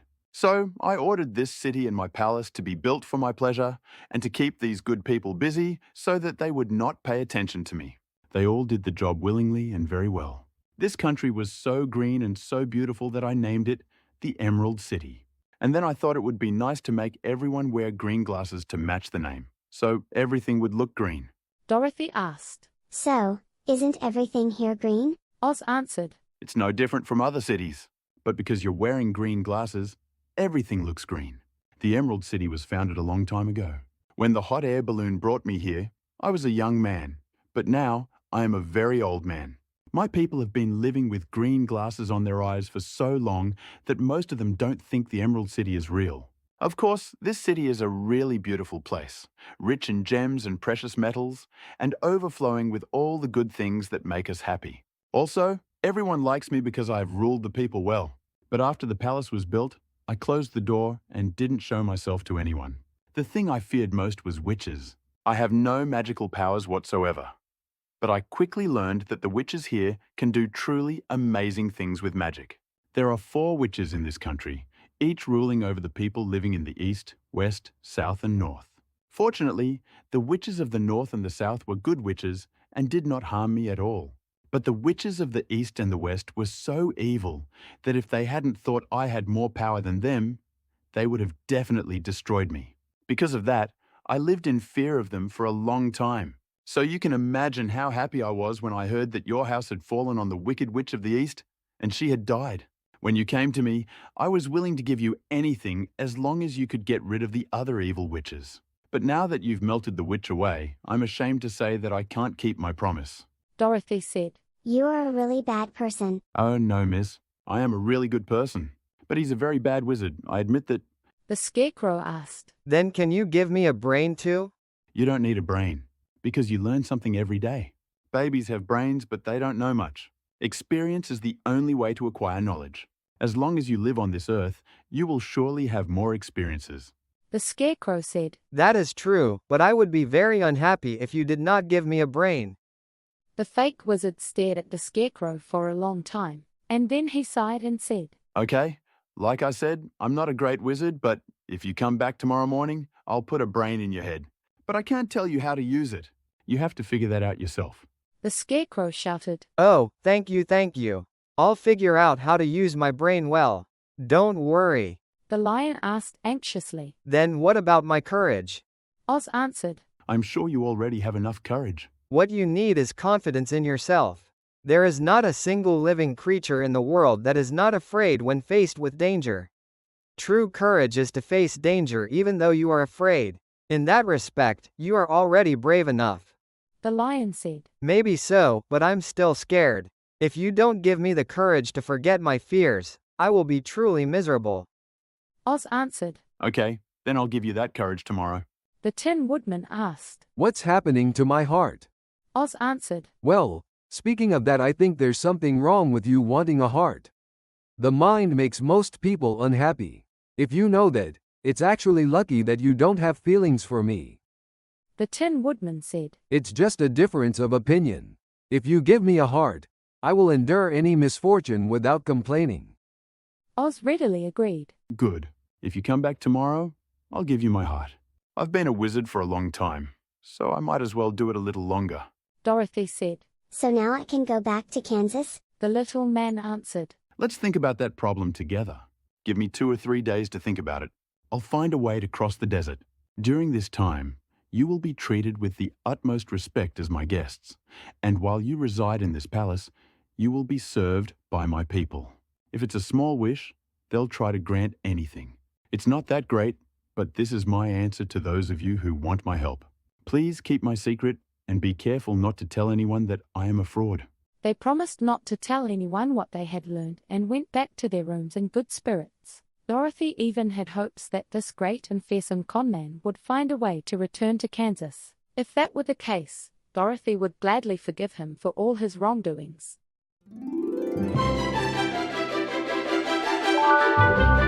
Chapter 16: The Magic of the Great Deceiver. The next morning the Scarecrow said to his friends, "Congratulate me, I finally got a brain from Oz. When I come back I'll be just like everyone else." Dorothy spoke honestly. I always liked you just the way you are. The Scarecrow answered, "I really appreciate you liking a mere scarecrow. But when you hear the wonderful thoughts my new brain produces, you will definitely think of me as something more than that."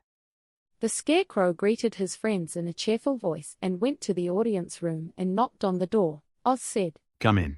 The Scarecrow entered the audience room and saw the little man sitting by the window, deep in thought. The Scarecrow said with a little anxiety, "I came to get a brain." Oz answered, "Oh yeah, sit on that chair. I'm going to take your head off for a moment, so please understand. You have to do that to get your brain into its proper place in your head." The Scarecrow answered, "It's okay. You can take my head off any time as long as it gets better when you put it back on." So the wizard took off the Scarecrow's head and took out all the rags inside. Then he went into the back room and brought out a bag of chaff mixed with pins and needles. After shaking it for a while to mix the chaff and needles well, I put it on the top of the Scarecrow's head and filled the remaining empty space with rags to make sure it stayed in place. The wizard said as he reattached the Scarecrow's head to its body. "I have given you a new brain full of chaff, so from now on, you will be a great person." The Scarecrow was very happy and proud to have his biggest wish come true. After expressing his sincere gratitude to Oz, he returned to his friends. Dorothy looked at the Scarecrow with curious eyes. The Scarecrow's head had a very bulging upper part where the brain was. Dorothy asked, "How are you feeling?" The Scarecrow answered seriously, "I feel like I've gotten really smarter. Now if I use my brain I will be able to know everything." The Tin Woodman asked, "Why are those needles and pins sticking out of your head?" The Lion spoke his mind. "That must be proof that he is that sharp." "Okay, now I have to go get the heart from Oz." After saying that, the woodcutter walked to the audience room and knocked on the door. "Come in." As Oz spoke, the woodcutter entered the audience room. "I came to receive a heart." The little man answered, "Oh yeah, but to put your heart in the right place, I'll have to cut a hole in your chest. I hope you don't get sick too much."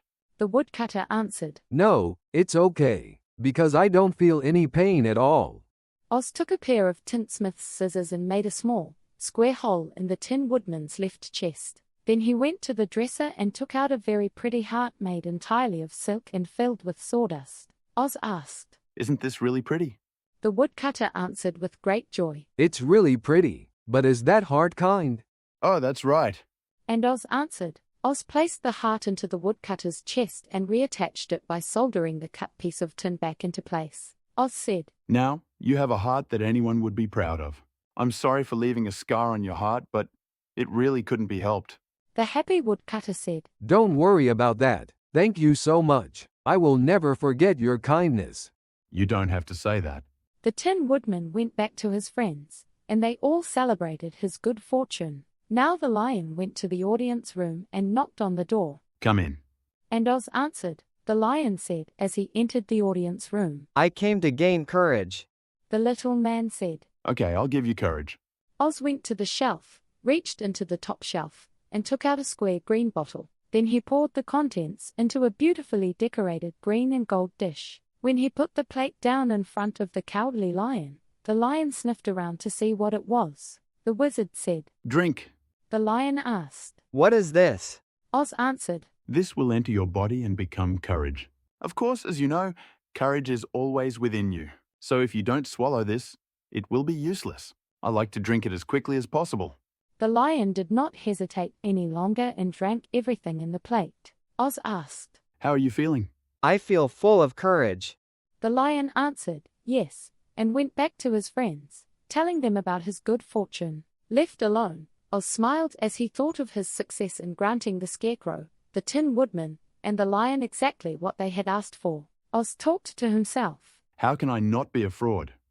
Everyone wants me to do things that no one else can do. It was easy to make the Scarecrow, the Lion, and the Woodcutter happy, because they thought I could do anything. But sending Dorothy back to Kansas won't be possible with imagination alone. I'm not sure what to do with it.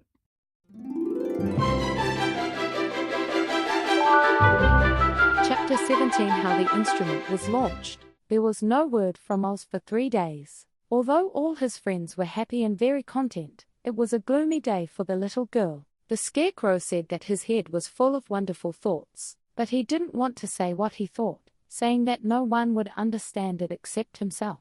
The Tin Woodman walked around, feeling his heart pounding in his chest. He told Dorothy that he seemed to have a more compassionate and gentle heart than he had when he was human. The Lion said that he was now free from fear in the world and could easily face an army or 12 fierce co-leaders. While everyone else was content, Dorothy was anxious every day, wondering when she would be able to return to Kansas. On the 4th day, Oz called Dorothy over to him with great joy. When Dorothy entered the audience room, he greeted her cheerfully. Sit here, miss. I think I finally found a way to leave this country. Dorothy asked with eagerness. Can I go back to Kansas? Oz answered. Well, I can't tell which side Kansas is on, but first thing we have to do is cross the desert. Then you can find your way home. Dorothy asked. How can I cross the desert? The little man said. Well, let me tell you what I think. As you know, I came to this country by a hot air balloon. You two have been flying through the sky in a whirlwind. So I think the best way to cross the desert is to fly in the sky. Of course, creating a whirlwind is beyond my ability. But after thinking about it carefully, I think I could make a hot air balloon. How? Oh? And Dorothy asked. Oz said. Make a large balloon out of silk cloth, put glue on it, and fill the balloon with gas. There is a lot of silk in the palace, so making the equipment is no problem. But the problem is that this country doesn't have the gas to fill the balloon to make it float. Dorothy said strongly. If you can't float a device, it's useless. Oz answered. Of course not. But there are other ways to float the device. It's filling with hot air. But hot air isn't as good as gas. If the air cools down and becomes cold, we might fall into the desert and get lost. Dorothy screamed in surprise. Us? Will you come with me? Oz answered. Yeah, I'll go too. I'm tired of living like this as a scammer. If I leave this palace, the people will soon realize that I am not a wizard and will be angry at me for deceiving them all this time. So I had no choice but to stay locked in this room all day. I'm sick of that now. So I want to go back to Kansas with you and work in the circus again. Dorothy said. I'm glad you're coming with me. Oz answered. Thanks. Now, help me sew the silks together. Let's start making our own device. Dorothy took up a needle and thread. Then Oz cut the silk cloth into the right shape and sewed them skillfully. At first it was light green silk, then dark green, then emerald silk. Oz seemed to be thinking of making the device using fabrics of various shades. It took 3 days to sew all the pieces of cloth. The finished green silk balloon was over 6 meters long. Oz coated the inside of the balloon with a thin layer of fish glue to prevent air from escaping. When that was done, the balloon said it was ready. Okay, now we need a basket to ride in. Oz sent a green-bearded soldier to bring a large basket of clothes. He tied the lower part of the balloon tightly to the basket with several ropes. When all preparations were complete, Oz announced to his people that he was going to visit the wizard brothers who lived in the clouds. The news spread very quickly throughout the city, and everyone gathered to see the amazing sight. Oz ordered the apparatus to be moved to the palace courtyard. People looked at the device with curious eyes. Oz lit a fire with the wood the Tin Woodman had brought in. Then he held the balloon over the fire with the bottom part facing upward and waited for the hot air to fill the silk bag. The balloon gradually inflated and the device rose into the air. The basket was barely touching the ground. Oz climbed into the basket and spoke to all the people in a loud voice. I will now leave to visit my brother. While I am away, a scarecrow will rule over you. I command you to obey him as you have obeyed me. The device was now pulled taut by the rope that was tied to the ground. The air inside the balloon was so hot that it was lighter than the air outside. So if it hadn't been tied to a rope, it would have risen into the sky. The wizard shouted, Come on, Dorothy. Hurry up or the balloon will float away. I can't find Toto. Oh. Dorothy couldn't leave her puppy behind. Toto was running through the crowd after the cat. and Dorothy finally found him, picked him up, and ran towards the machine. When Dorothy was only a few steps away from the balloon, Oz reached out to help her into the basket. Just then, with a snap, the rope snapped. The device ascended into the sky, leaving Dorothy behind. Dorothy screamed. Come back. I want to go too. Ooh. Oz shouted from the basket. I can't let you go back down, miss. I'm fine. Have a nice trip. Everyone greeted loudly, and he looked up and watched the wizard ascend further and further into the sky in his basket. Since then, no one has seen the Great Wizard of Oz. No one knows whether he arrived safely in Omaha or whether he still lives there, but the people remembered him fondly and said to each other, Oz has always been our friend. When he came here, he built this beautiful emerald city for us, and now that he is gone, he has left us a wise scarecrow to rule over us. For a long time they still mourned and regretted the loss of the Great Wizard.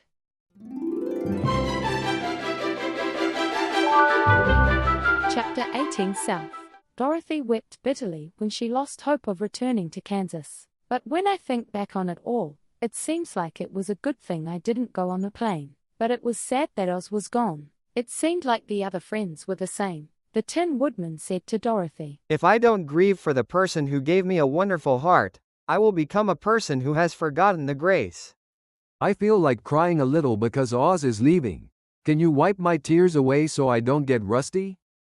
I'll be happy to do it. Dorothy immediately brought a towel. While the Tin Woodman cried for several minutes, Dorothy carefully wiped away the tears with a towel. After the Tin Woodman stopped crying, he thanked Dorothy. Then he took out a jewel-adorned oil can and oiled himself thoroughly to prevent rust. Scarecrow is now the ruler of Emerald City. Although he was not a magician, the people were proud of him and said, Where else in the world is there a city ruled by a puppet? The morning after Oz left in his balloon, the four friends met in the audience room and talked about various things. The Scarecrow sat on a large throne, and his other friends stood before him in courtesy. The new ruler said, We're not that unlucky, because this palace and the Emerald City are ours. We can do whatever we want. Just a little while ago I was on a pole in a farmer's cornfield. But now he is the ruler of a beautiful city. I am so happy with my luck. The Tin Woodman said, I am so happy that I have a new heart too. And in fact, this is the only thing in the world I ever wanted. The Lion also spoke humbly. I am content to be as brave as all the beasts of the world. Not braver than that though. The Scarecrow kept talking. If only Dorothy were content to live in the Emerald City, we could all be happy together. Dorothy said loudly, But I don't want to live here. I want to go back to Kansas and live with Aunt Em and Uncle Henry. The woodcutter asked a question. Okay, so is there anything we can do? The Scarecrow was lost in thought. As he thought deeply, pins and needles began to stick out of his brain. Finally the Scarecrow said this. What if I call the winged monkeys and ask them to carry you across the desert? Dorothy said in a joyful voice. I never thought of that. That's it. I'll bring you the golden hat right now. Dorothy brought the golden cap into the audience room and recited the spell. Then the winged monkeys came in through the open window and stood beside Dorothy. When the chief monkey bowed to Dorothy, he said, This is the second time you have called us. What do you want? Dorothy said, Please fly me to Kansas. But the chief monkey shook his head. That can't be done. We are tied to this country and cannot leave it. There has never been a winged monkey in Kansas, and there never will be. Because it doesn't belong to this country. We will gladly serve you in any way we can, but we cannot cross the desert. Well then, goodbye. The chief monkey bowed again, then spread his wings and flew out the window with his companions. Dorothy said, sobbing in disappointment, I wasted the magic of the golden cap. Even winged monkeys can't help me. The woodcutter with a kind heart said, That's really too bad. The Scarecrow began to think again. The Scarecrow's head swelled up so horribly that Dorothy was afraid it would burst. The Scarecrow said, Let's call the green-bearded soldier and ask for his advice. So the soldier who was called came into the audience room as if he was scared, because when Oz was there, he never allowed anyone to enter beyond the throne room door. The Scarecrow asked the soldier, This little girl wants to cross the desert. Is there a way? The soldier answered, I don't know because no one has ever crossed the desert except Oz. Dorothy asked with eagerness, Who else can help me? The soldier suggested, If it's Glinda, then maybe. The Scarecrow asked. Who is Glinda? I am a witch who lives in the south. She is the most powerful of all witches and rules over the Quadlings. Besides, her castle is built near the desert, so she might know how to cross it. Dorothy asked. Is Glinda a good witch? The soldier answered. The Quadlings think she's a good witch. She is kind to everyone. Glinda is a very beautiful woman, and I have heard that she knows how to stay young despite living for a very long time. Dorothy asked. How can I get her last name? The soldier answered. There is a road that goes straight south, but it is said that there are many dangerous things for travelers. The forest is home to ferocious beasts and strange tribes that hate strangers who pass through their land. So none of the Quadlings come to the Emerald City. As the soldier left the audience room, the Scarecrow said, It's dangerous, but I think it would be best for Dorothy to go to the South Country and ask Glinda to help her. Of course, if Dorothy stays here, she can never go back to Kansas. The Tin Woodman said. Think about it again. The Scarecrow said. I thought about it again. The Lion spoke proudly. Then I will go with Dorothy. I'm sick of this city and I miss the forests and fields. As you know, I'm originally a wild animal. Besides, we need someone to protect Dorothy. The Woodcutter said. Yeah, that's right. Maybe my axe will help Dorothy. So I also want to go to the South Country with Dorothy. The Scarecrow asked. So, when should we leave? They were all surprised and asked. Are you going too? Of course. If it weren't for Dorothy, I wouldn't have a brain. Dorothy took me down from the cornfield pole and carried me to the Emerald City. So my luck is all thanks to Dorothy. I will never leave Dorothy's side until she returns to Kansas for good. Dorothy said gratefully. Thank you so much. You guys are always so good to me, but I want to leave as soon as possible. The Scarecrow answered immediately. Then, let's leave tomorrow morning. It's going to be a long journey, so we all need to prepare now.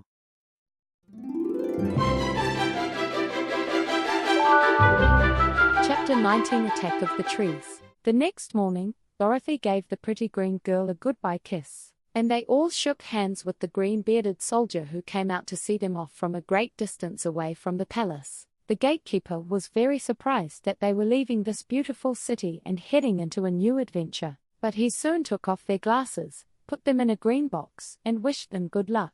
The goalkeeper said to the Scarecrow, You are our ruler, so you should come back as soon as possible.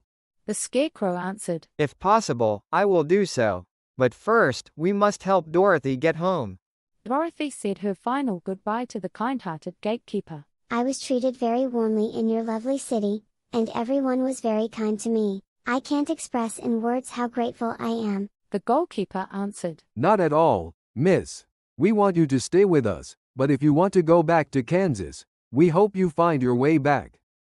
As the gatekeeper opened the gate, they came out and began their journey. The sun was shining brightly as our friends turned their faces towards the southern country. They were all so happy that they laughed and chatted together. Dorothy was once again filled with hope that she could go home. The Scarecrow and the Tin Woodman were delighted at the thought of helping Dorothy. The Lion sniffed for air in delight, and his tail swished from side to side in sheer joy as he roamed the plains again. Toto continued to bark happily and run around them, chasing butterflies and moths. As they were walking at a fast pace, the Lion said, City life just doesn't suit me at all. I lost a lot of weight while living there. Now I'm looking forward to the opportunity to show other animals how brave I have become.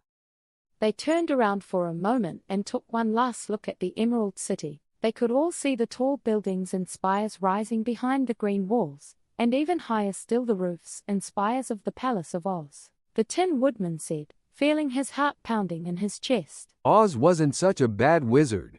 The Scarecrow said, He knew how to give me brains, and he gave me very good brains.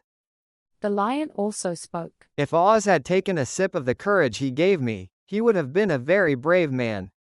Dorothy said nothing. It was because Oz had not kept his promise to her. Still, Dorothy decided to forgive Oz because he had done his best. As he said, even though Oz was a bad wizard, he was a good person. On the first day of the trip, we continued walking through the green fields outside the Emerald City. At night, they slept on the grass with the star-filled night sky as their roof.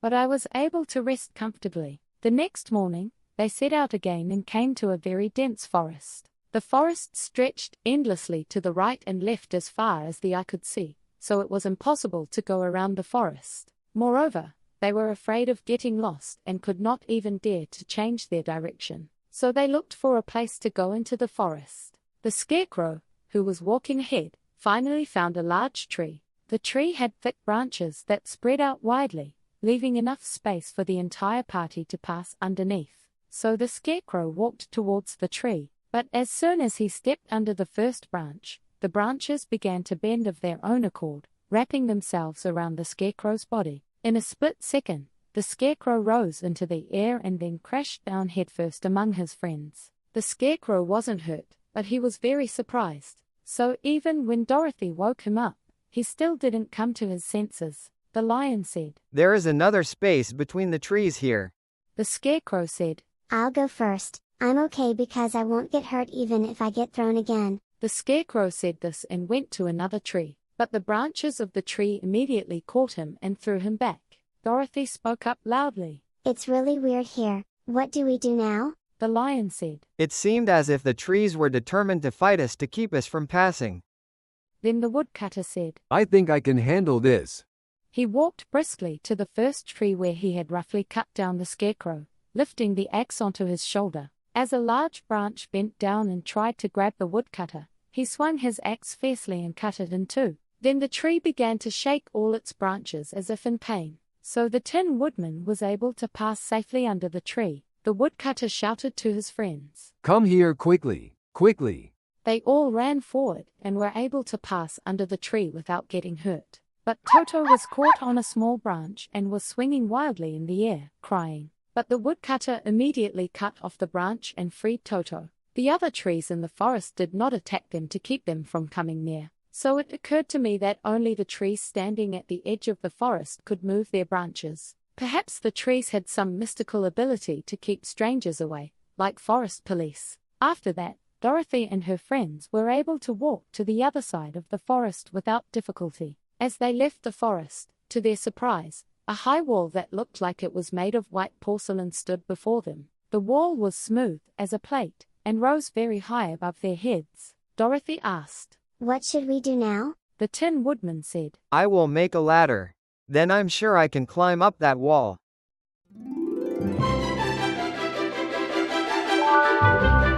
Chapter 20 The Country of the Lovely Porcelain. While the Woodcutter was cutting down trees in the forest to make a ladder, Dorothy lay down and fell asleep. It was because I was tired and exhausted from walking for a long time. The Lion curled up to sleep, and Toto sat down next to him. The Scarecrow watched the Woodcutter work and spoke to him. "I don't know why this wall is here and what it's made of."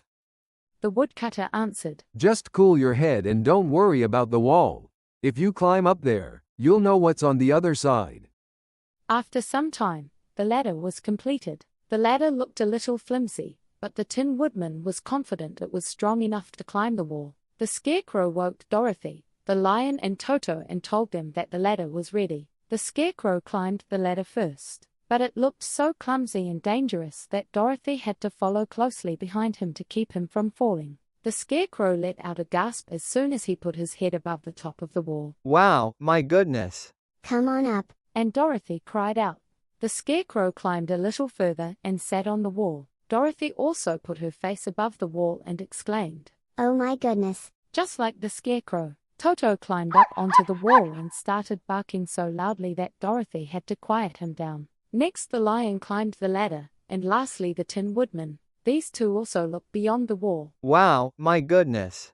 And shouted. They all sat in a row on top of the wall and looked down at the amazing sight. Before them stretched a city with a smooth, shiny white floor like the bottom of a large plate. The many houses scattered here and there were all made of porcelain and were painted in bright colors. These houses were very small, the largest of which was only about as high as Dorothy's waist. Among them was a small, pretty barn with a ceramic fence. There were also many cows, sheep, horses, pigs, and chickens made of ceramics. But the most curious of all were the people who lived in this strange country. I saw a milkmaid and a shepherdess, both wearing brightly colored clothes with golden polka dots on their gowns. And there were princesses in very fancy dresses of gold, silver, and purple. There were also shepherds wearing shorts with pink, yellow and blue vertical stripes and shoes with gold buckles. Princes were also seen wearing crowns decorated with jewels on their heads and wearing silk clothes and ermine cloaks. There were also ridiculous clowns with red dots on their faces, tall, pointed hats, and frilly clothes. But what was most surprising was that all these people were made of porcelain, and even their clothes were made of porcelain. They were so small that the tallest one was about as high as Dorothy's knees. Apart from a small purple porcelain puppy with a head that was too big for its size, no one there seemed to notice Dorothy and her friends. The dog came towards the wall, barked at them in a small voice, and then ran away. Dorothy asked, "How do I get down?" The ladder was too heavy to lift, so the scarecrow jumped down from the wall to the floor, and then the other friends jumped down on top of the scarecrow without hurting their feet on the hard floor. Of course, they had to be careful not to get their feet pricked by the pins in the scarecrow's brain so they wouldn't jump on its head. After everyone was safely down, they raised the scarecrow and beat his flattened body back into shape. Dorothy said, "To get to the other side, we have to cross this strange place, because it wouldn't be wise to go any direction other than south." So they started walking through the land of the porcelain people. The first thing they encountered was a porcelain girl milking a porcelain cow. As they passed near, the cow was startled and suddenly kicked. The wind knocked the bucket, the chair the girl was sitting on, and even the girl herself all over the porcelain floor, making a loud clanging noise. Dorothy was shocked to see the cow's leg broken, the bucket shattered, and the poor girl's elbow bruised. The milkmaid got angry and screamed, "Hey, look what you guys did! My cow has a broken leg. I have to take it to a repair shop and have it reattached. Why do you come here and scare my cow?" Dorothy answered, "I'm so sorry, please forgive us." But the pretty girl was so angry that she didn't answer at all. She picked up the broken leg of the cow with a sullen expression and led the cow away. The poor cow was limping on 3 legs. The girl walked away, her injured elbow pressed against her side, looking longingly over her shoulder at these inexperienced strangers. Dorothy was heartbroken by this accident. The warm-hearted woodcutter said, "We have to be very careful here. Otherwise, I might hurt these pretty little people beyond repair." As she walked a little further, Dorothy met a young princess dressed in a very beautiful dress. The princess saw the strangers, suddenly stopped walking and started running away. Dorothy wanted to see the princess better, so she followed her. Then the porcelain girl screamed, "Don't chase me, don't chase me." At the princess's frightened little voice, Dorothy stopped and asked, "Why are you so scared?" The princess stopped at a safe distance and answered, "Because if I fall while running, I might break." Dorothy asked, "If that's the case, can't it be fixed?" The princess answered, "Of course, it can be fixed. But as you know, the repaired area is not pretty at all." Dorothy said, "I guess so." The porcelain girl continued talking. "There's this clown named Joker, and he's always trying to do a handstand. Because of that, it broke here and there often and I had to repair it in over 100 places. So it looks very ugly. Oh, there he is coming. You'll know when you see it with your own eyes." A little clown was walking towards them, laughing really cheerfully. Even though he wore a fancy red, yellow and green clown costume, Dorothy could still see the cracks and repair marks that covered his entire body. The clown put his hands in his pockets, puffed out his cheeks, and bowed his head with a mischievous expression. "Beautiful lady, why are you staring at me? Poor old Joker. You are very stiff. You are so fresh, like someone swallowing a poker." The princess said, "Be quiet, don't you see these people? Can't you be a little more polite?" "Treating me with respect, that's what I wanted." The clown who answered said that and immediately did a handstand. The princess said to Dorothy, "Don't worry about the Joker. He had a very badly broken head. I became a fool after that." Dorothy said, "Yes, I don't care about him at all. But you are really beautiful. I like you so much.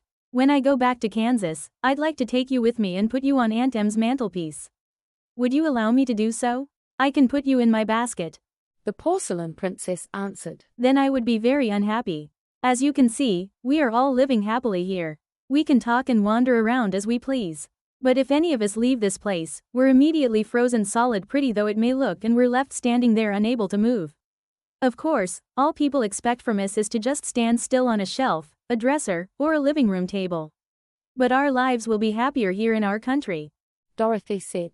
No matter what happens, I don't want to make you unhappy. Well then, I guess I'll have to say goodbye. I'm fine. The princess answered. Goodbye. Dorothy and her friends walked carefully through the porcelain land. Small animals and people would run away quickly when they saw strangers, fearing that they would be broken. After about an hour, our travelers arrived at another porcelain wall on the opposite side of the city. This wall wasn't as high as the one we first encountered, so they were able to climb up the wall by stepping on the lion's back. Then the lion put all his legs together and jumped up onto the wall, but at the moment the lion leapt, the porcelain church was hit by his tail and shattered into pieces. Dorothy said, Oh, dear.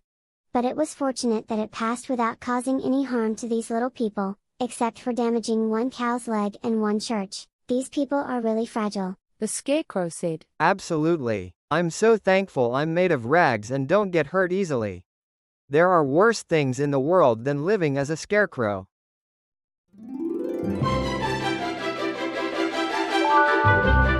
Chapter 21 The Lion Becomes the King of Beasts. Our travelers, coming down from the porcelain wall, found themselves in a very unpleasant place, full of swamps and mud and overgrown with tall grass. The overgrown grass obscured their view, making it very difficult to walk without falling into mud puddles. But by carefully choosing their path and taking their steps, they were finally able to reach solid ground safely. But from there the road seemed to get rougher than before. After a long and tiring walk through low bushes, they entered another forest. The trees growing in this forest seemed larger and older than any forest they had ever passed through. The lion looked around and said with joy, This forest is absolutely fantastic. I've never seen a more beautiful place than here. The scarecrow said, I look dark. The lion said, No, not at all. I want to live here for the rest of my life. Feel how soft the dry leaves are under your feet. Look how moist and green the moss on these old trees is. Surely there is no better sanctuary for wild animals than here. Dorothy said, I think there are wild beasts in this forest too. The lion answered, Maybe so, but I don't see a single one. They continued walking through the forest until it became too dark to go any further. As the night grew deeper, Dorothy, Toto and the lion lay down to sleep, while the woodman and the scarecrow stood guard all night as usual. When morning came they set out again. Before they got far, they heard a low growl, like the growling of numerous animals. Toto was a little nervous, but they were not afraid and continued walking along the path.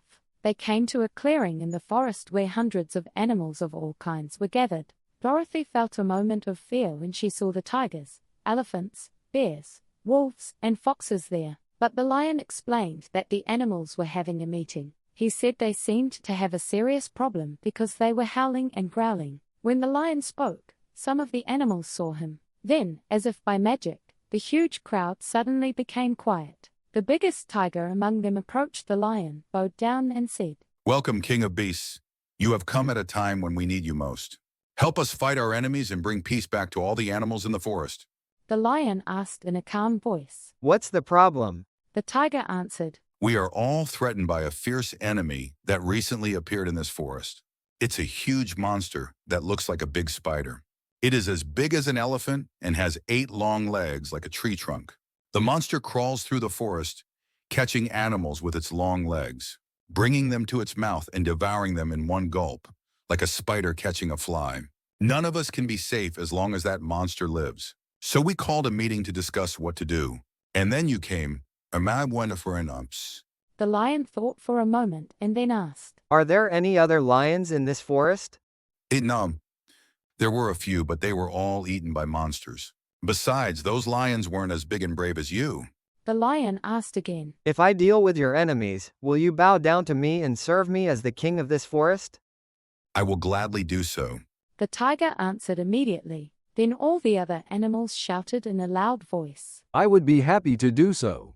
The lion asked, Where is that big spider now? The tiger pointed to a place with his forepaw and said, It's in the oak forest over there. The lion said, Then I'll leave my friends to you for a moment. I'm going to go fight that monster right away.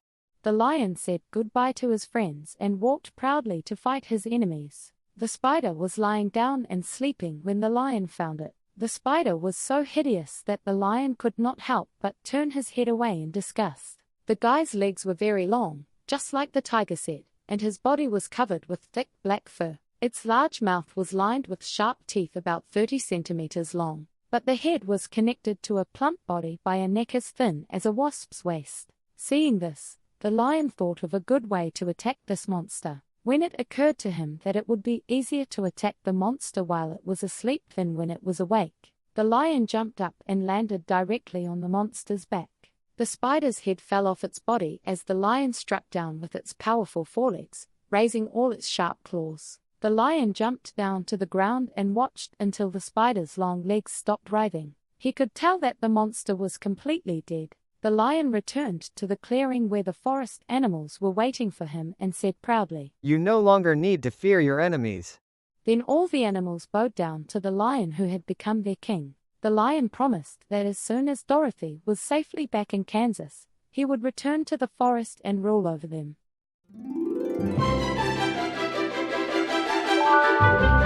Chapter 22 The Land of Quadlings. So our four travelers passed safely through the rest of the forest. As they emerged from the dark forest, a steep hill covered entirely with rocks appeared before them. The Scarecrow said, "It looks very difficult to climb up, but we have to get over this hill."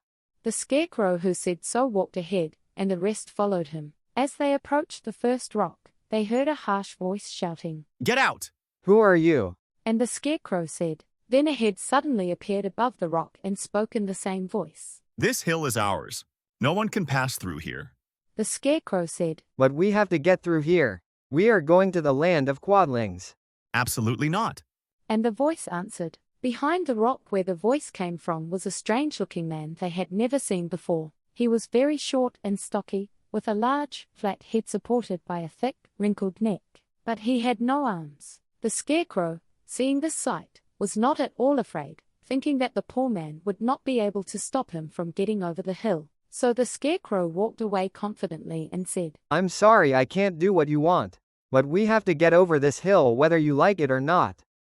Then, as fast as lightning, the man's neck stretched out and his head shot forward, hitting the Scarecrow's chest with the flat part of his crown. The Scarecrow fell over and rolled down the hill. His head returned to its original position in the blink of an eye. The man laughed heartily and said, "It won't be as easy as you think." Then, a loud laughter erupted from behind the other rocks at the same time. Dorothy looked as if hundreds of armless hammerheads were standing on the hill, one hiding under each rock. The lion became very angry when laughter erupted because of what had happened to the Scarecrow. So he roared loudly like thunder and ran up the hill. Again the head popped out quickly, and the great lion rolled down the hill as if hit by a cannonball. Dorothy ran and lifted the Scarecrow up. The lion came to Dorothy with his bruised and wounded body and said, "It's no use fighting people who blow their heads off. I don't think anyone can beat them." Dorothy asked. "Then what should we do?" The Tin Woodman suggested. "Let's call the winged monkey. You can still give one more order." Good idea. Dorothy immediately put on her golden hat and recited the spell. The monkeys appeared immediately as they had done before and stood before Dorothy. What are your orders? The chief monkey bowed to Dorothy and asked.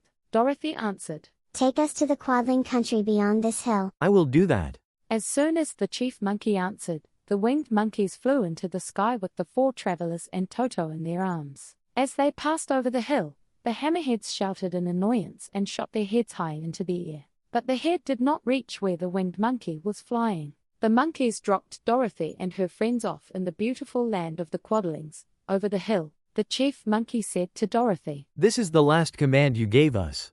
Goodbye. I wish you good luck." "Goodbye, thank you so much." And Dorothy answered. The monkeys flew into the sky and disappeared in an instant. The land of the Quadlings seemed rich and happy. The fields were full of ripe grain, and there were many well-paved roads running through them. There were sturdy bridges over the trickling streams. The fences, houses, and bridges were all painted red. It was like yellow in Winky's country and blue in Munchkin's country. The Quadlings were short, fat, and good-natured people. They were all dressed in red, which stood out vividly against the backdrop of green fields and yellow ripened grain. The monkeys dropped them off near a farmhouse, so our four friends went to the house and knocked on the door. It was the farmer's wife who opened the door. When Dorothy asked for something to eat, the farmer's wife served them a wonderful meal, including 3 kinds of cake and 4 kinds of cookies. I gave Toto a bowl of milk to drink. Dorothy asked. How far is Glinda's castle from here? The farmer's wife answered. It's not that far away. If you follow the road south, you'll get there in no time. After thanking the kind lady, they set off again with renewed energy. After crossing several fields and pretty bridges, a very beautiful castle appeared before their eyes. In front of the gate stood 3 young ladies dressed in splendid red uniforms decorated with gold tassels. As Dorothy approached them, one of them said, "What brings you to this southern country?" Dorothy answered, I came to meet the good witch who rules this place. Can you take me to him? "If you tell me your name, I will ask Glinda if she would like to meet you." When Dorothy and her friends told her the name, the girl soldier went into the castle. When she returned a short time later, she told Dorothy and her friends that Glinda had given permission for the meeting.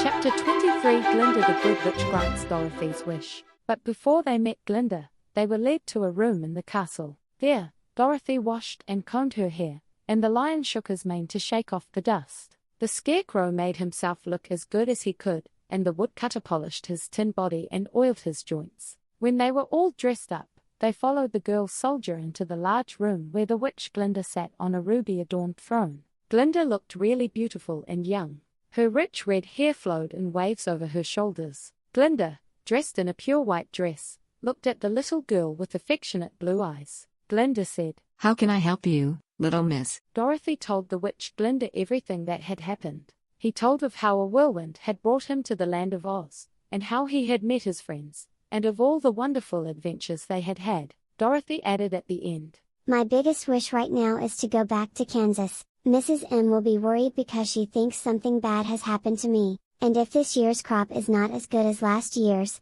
Uncle Henry won't be able to bear it any longer. Glinda leaned forward and gave Dorothy a soft kiss, then looked up at the lovely little girl. Glinda said, "May your good heart be blessed. I can show you how to get back to Kansas, but first you have to give me the golden hat." Dorothy shouted, "I'll be happy to give it to you." It's really of no use to me now. If you have this hat, you can give 3 commands to the winged monkeys. Glinda answered with a smile. "I think there are only 3 times when I would need the monkey's help." The witch who received the golden cap from Dorothy asked the scarecrow, "What are you going to do when Dorothy leaves?" The scarecrow answered, I will return to the Emerald City.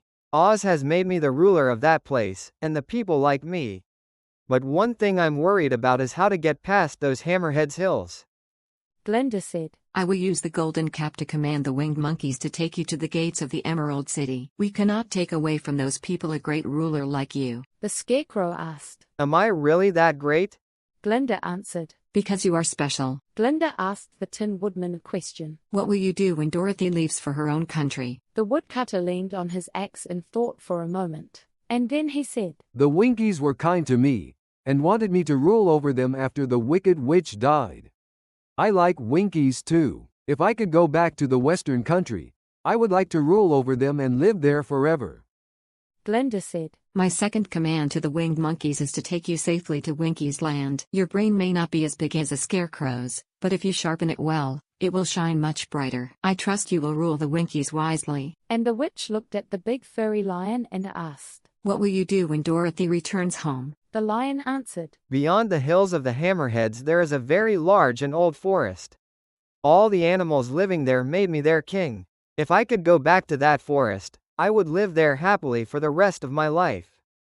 Glinda said, "The third command I give to the winged monkeys will be to take you to the forest. After I have used all the powers of the golden cap, I will return the cap to the king of the monkeys. Then they will no longer be restricted from freedom." The scarecrow, the Tin Woodman, and the lion were truly grateful for the good witch's kindness. Dorothy said, You are not only beautiful, but also kind, but you still haven't told me how to get back to Kansas. Glinda answered, "The silver shoes you are wearing will take you beyond the desert. If you had known the power of those shoes, you could have returned to Ontem on the very day you came to this country." Then the scarecrow shouted, But if that were the case, I wouldn't have had this wonderful brain. I guess I spent my whole life in a farmer's cornfield. The Tin Woodman also said, I wouldn't have gotten this lovely heart either. I would have rusted away standing in the forest until the end of the world. The lion also spoke loudly, I would have lived as a coward forever. There probably wasn't a single animal in the forest that said anything nice to me. Dorothy said. Yeah, that's right. I'm so happy that I met such great friends, but now that I've gotten what I wanted, and now that I'm happy with a kingdom to rule as a bonus, I want to go back to Kansas. The good witch said. Those silver shoes have mysterious powers. One of them is that it can take you anywhere in the world with just 3 steps. It only takes the blink of an eye to take 1 step. All you have to do is tap your heels together 3 times and tell them to take you where you want to go. Dorothy said with joy. If that's the case, I'll tell you to take me to Kansas right now. Dorothy hugged the lion's neck and kissed his large head gently. Then he kissed the Tin Woodman, who was sobbing so hard his whole body was in danger. But instead of kissing the Scarecrow's face for fear of erasing the painted face, Dorothy hugged the soft, rag-stuffed body tightly in her arms. When the sad moment of parting with her beloved friends came, Dorothy also burst into tears. The good witch Glinda came down from her ruby throne and gave the young girl a goodbye kiss. Then Dorothy thanked Glinda for her kindness to her and her friends. Finally, Dorothy hugged Toto tightly in her arms and said her final goodbye. Dorothy said, tapping the heels of her silver shoes 3 times. Take me to Aunt Em. Immediately Dorothy rose into the air and spun around. It happened so quickly that all Dorothy could see and feel was the sound of the wind passing by her ears. The silver shoes took 3 steps and then suddenly stopped. So Dorothy rolled over the grass so many times that she couldn't tell where she was. But finally Dorothy sat up, looked around, and cried out. Oh, thank you, God. Dorothy was sitting on the vast plains of Kansas. Before Dorothy's eyes stood the new house that Uncle Henry had built instead of the old house that had been blown away by the tornado. Uncle Henry was milking the cows in the barn. Toto jumped out of Dorothy's arms and ran towards the barn, barking excitedly. Dorothy woke up and realized she was only wearing socks. The silver shoes fell off while flying through the sky and fell into the desert, disappearing forever.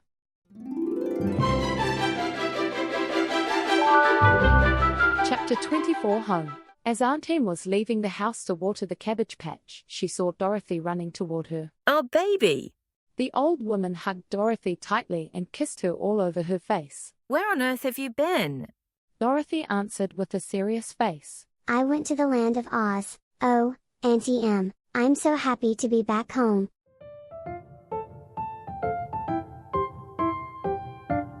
Dorothy is happy to be reunited with her family, but she cannot forget the friends she met in Oz. And through the adventures they have with you, you learn the value of courage and friendship.